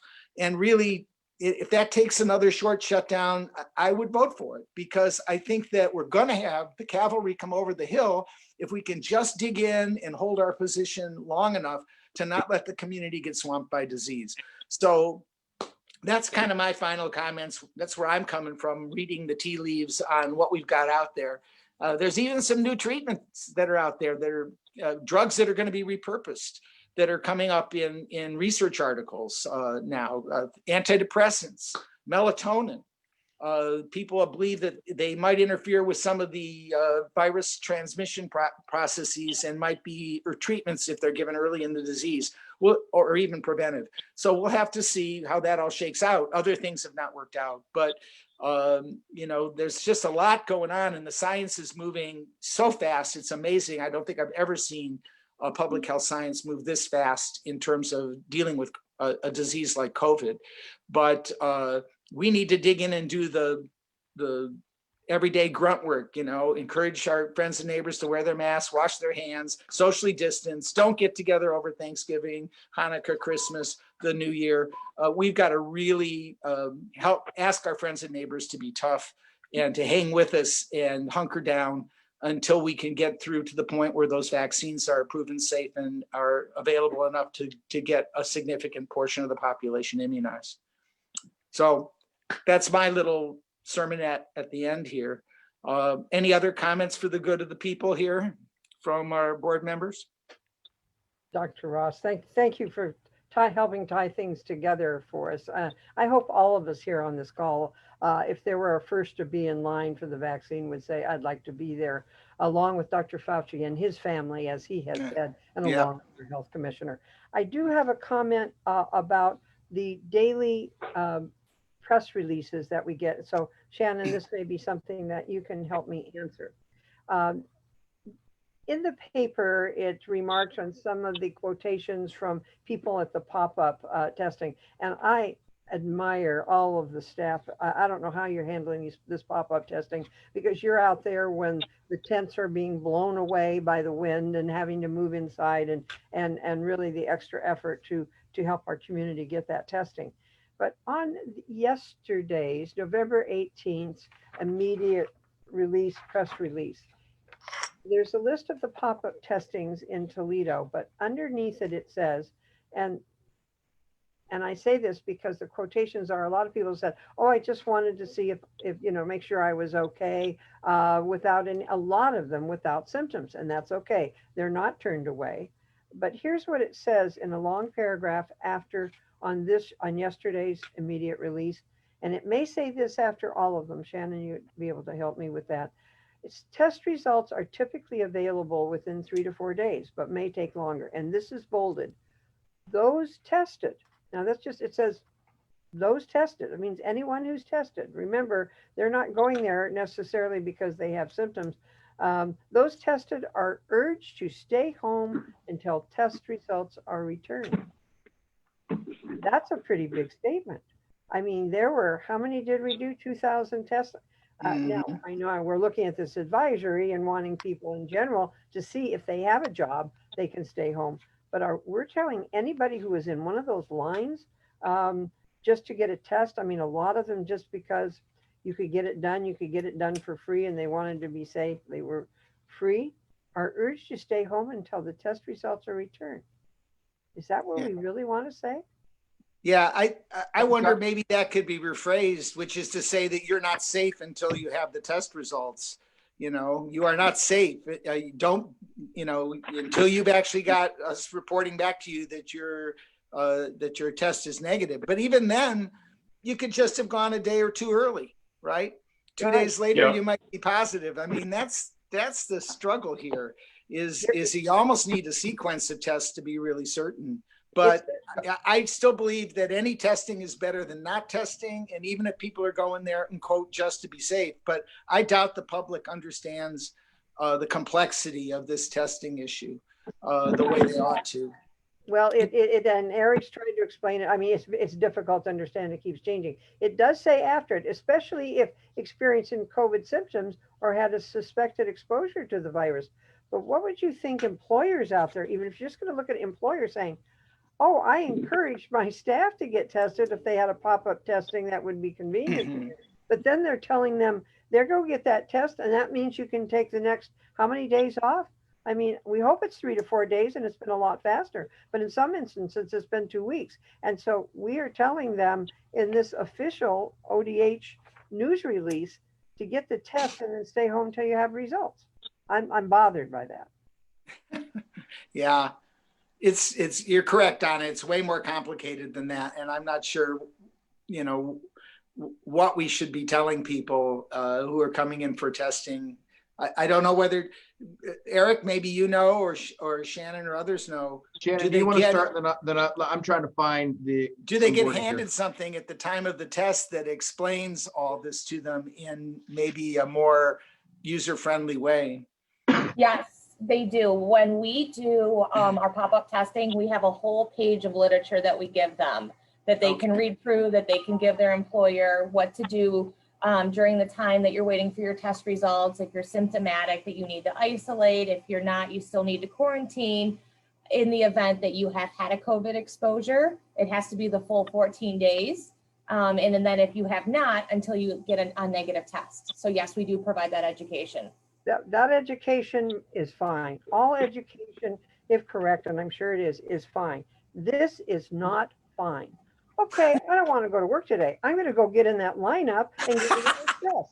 I mean, do you think people don't do that and won't do that? And we're telling them they can do that? I mean, in a sense, I do not think this should be in a news release from the health department.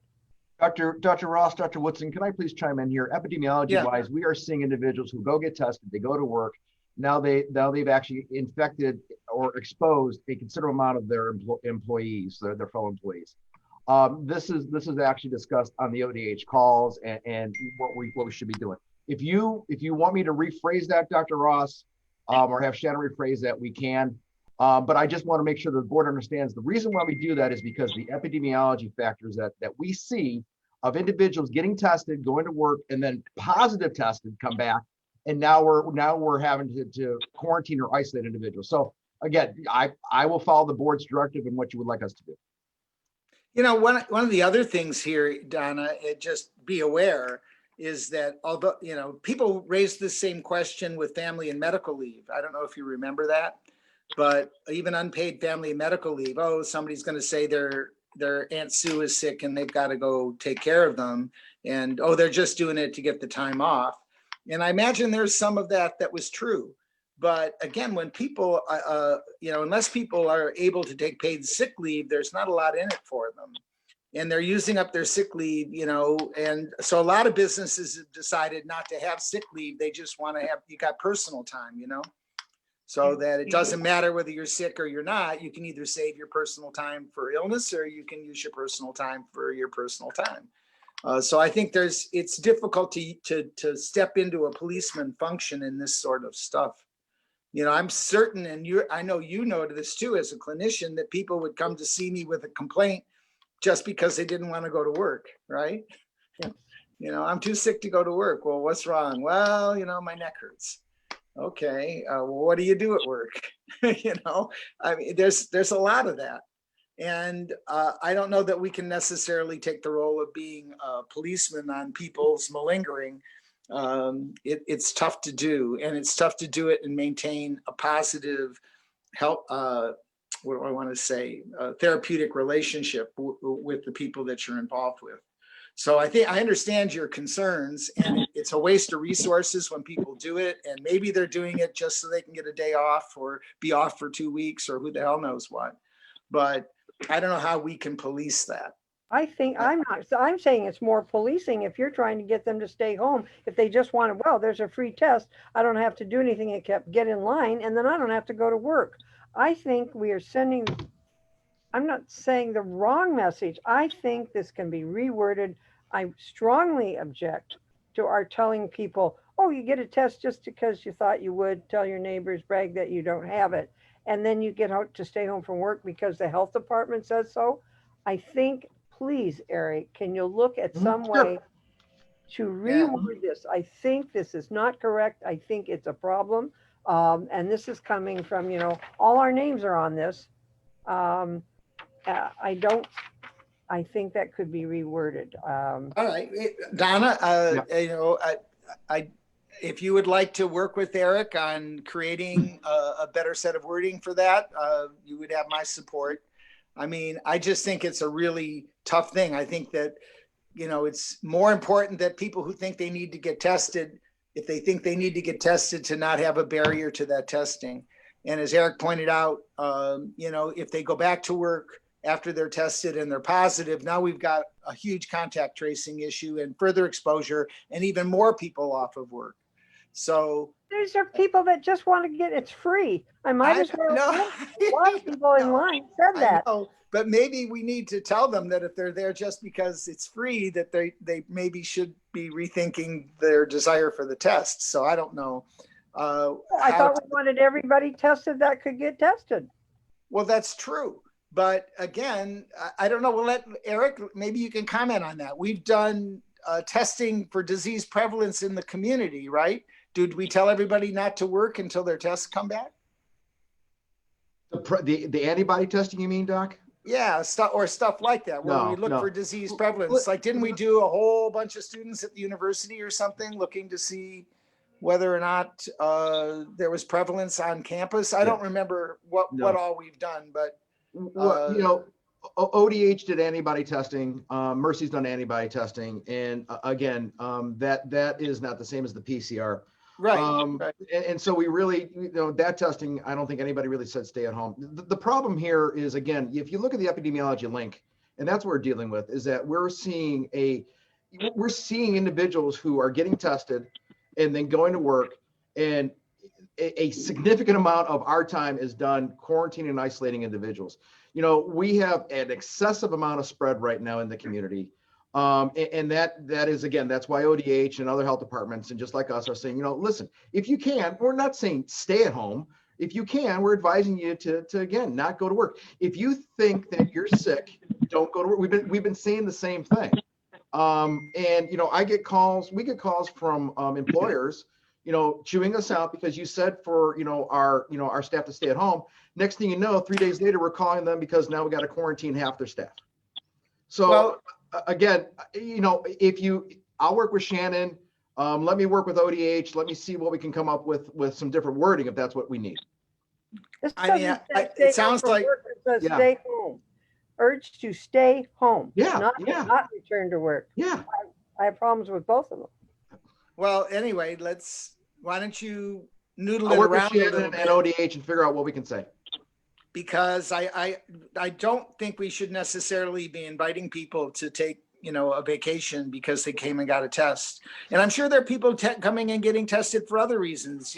Their girlfriend said no until they had a negative test. And we saw that with HIV. We saw a lot of people coming in for HIV testing, not because they had symptoms, but because they wanted to prove to somebody that they were safe. STD testing, some of that happens because people want to prove that they're safe or they didn't get exposed. So I don't know what to say. It's a difficult set of circumstances. Those are kind of different diseases that are not communicable in the same way that COVID is. But I think that if we can word it better and not invite malingering, great. But I still would vote in terms of anybody who thinks they need a test getting the test. Oh, I absolutely. I mean, if we have them, if we didn't have enough, then those who have symptoms should get it first. But that's what I thought we wanted to do, was get a feel for the whole community and how many are out there. I just think, I have real problems with maybe simple change in wording, Eric, could make a difference. All right. All right, Yep. guys. Thank you. So anything else that, for the good of the people? Just Monk here, just for a brief comment to segue off of Dr. Ross's comments about the Moderna and Pfizer vaccines and whether they're safe or not, and efficacious. The latest press releases that I heard yesterday, both from Pfizer and Moderna, were that in Moderna's case, there were eight patients that got vaccinated that got COVID. All 8 had milder symptoms than anticipated, and of the 9 in the Pfizer, all of those cases also had less symptoms and less signs and symptoms than anticipated. So their conclusions were, and admittedly they may be premature, but their conclusions were that even if the vaccine was not 100% effective, it significantly dampened the signs and symptoms associated with an illness. So that to me was also very positive. And I think that's. And that was, Dan, was that you? Was that Dan Cadigan or is that Dr.? It's Monk, Chip. Oh, it's Dr. Monk. Okay. I'll be a skeptic here on you a little bit. I'll believe it when independent scientists have reviewed the data, because these guys got money on the table, and I can't emphasize too much how money is part of the disease in our healthcare system. And absolutely. So I'll believe it when we've got some independent scientists who are reviewing the data and saying, oh yeah, wow. I mean, I think it's going to be true. I really do, because I think the FDA has actually, when there was some concern about rushing the results out, the FDA made sure that they stuck to their classic policies about how to approve these things, and that the data was being released in an appropriate way at an appropriate time with enough cases to actually make reasonable statements about it. So we'll see. Nothing could make me happier than everything that you just said about the vaccine would be true. But I think we need a little longer.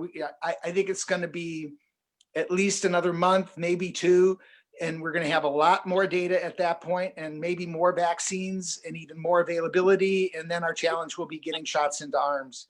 And so if we can just hang tough with the traditional public health things that we did to flatten the curve the first time, for the next 6 to 8 weeks, I think there might be, the sun will come up over the horizon and the cavalry will be riding to the rescue with good vaccine science.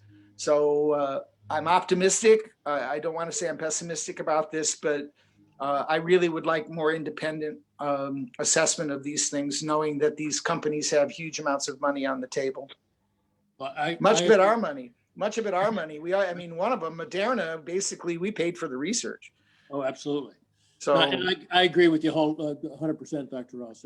All right. But I also feel that as a board of health, we really cannot be too demonstrative as far as the need to get tested and follow up on those testings. If you get tested, maybe for the good of the community, you got to isolate.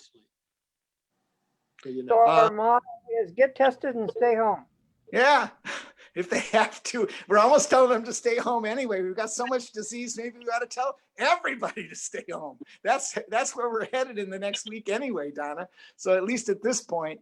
But I appreciate what you're saying. It's just, if there's a way to tweak the language and not invite people to come and get tested so they can stay home, let's do that. I don't have a problem with that. Amen. All right. Anybody else? Anybody you want to chime in? We've now gone 3 hours on our meeting today. So people have to be feeling a little battle fatigue just from the meeting.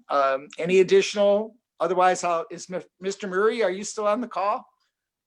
Believe it or not, at 3 hours and 5 minutes and 24 seconds, yes, I am. Without further ado, everybody stay well, and I'll make a motion to adjourn. All right, and I second that motion. All right, thank you.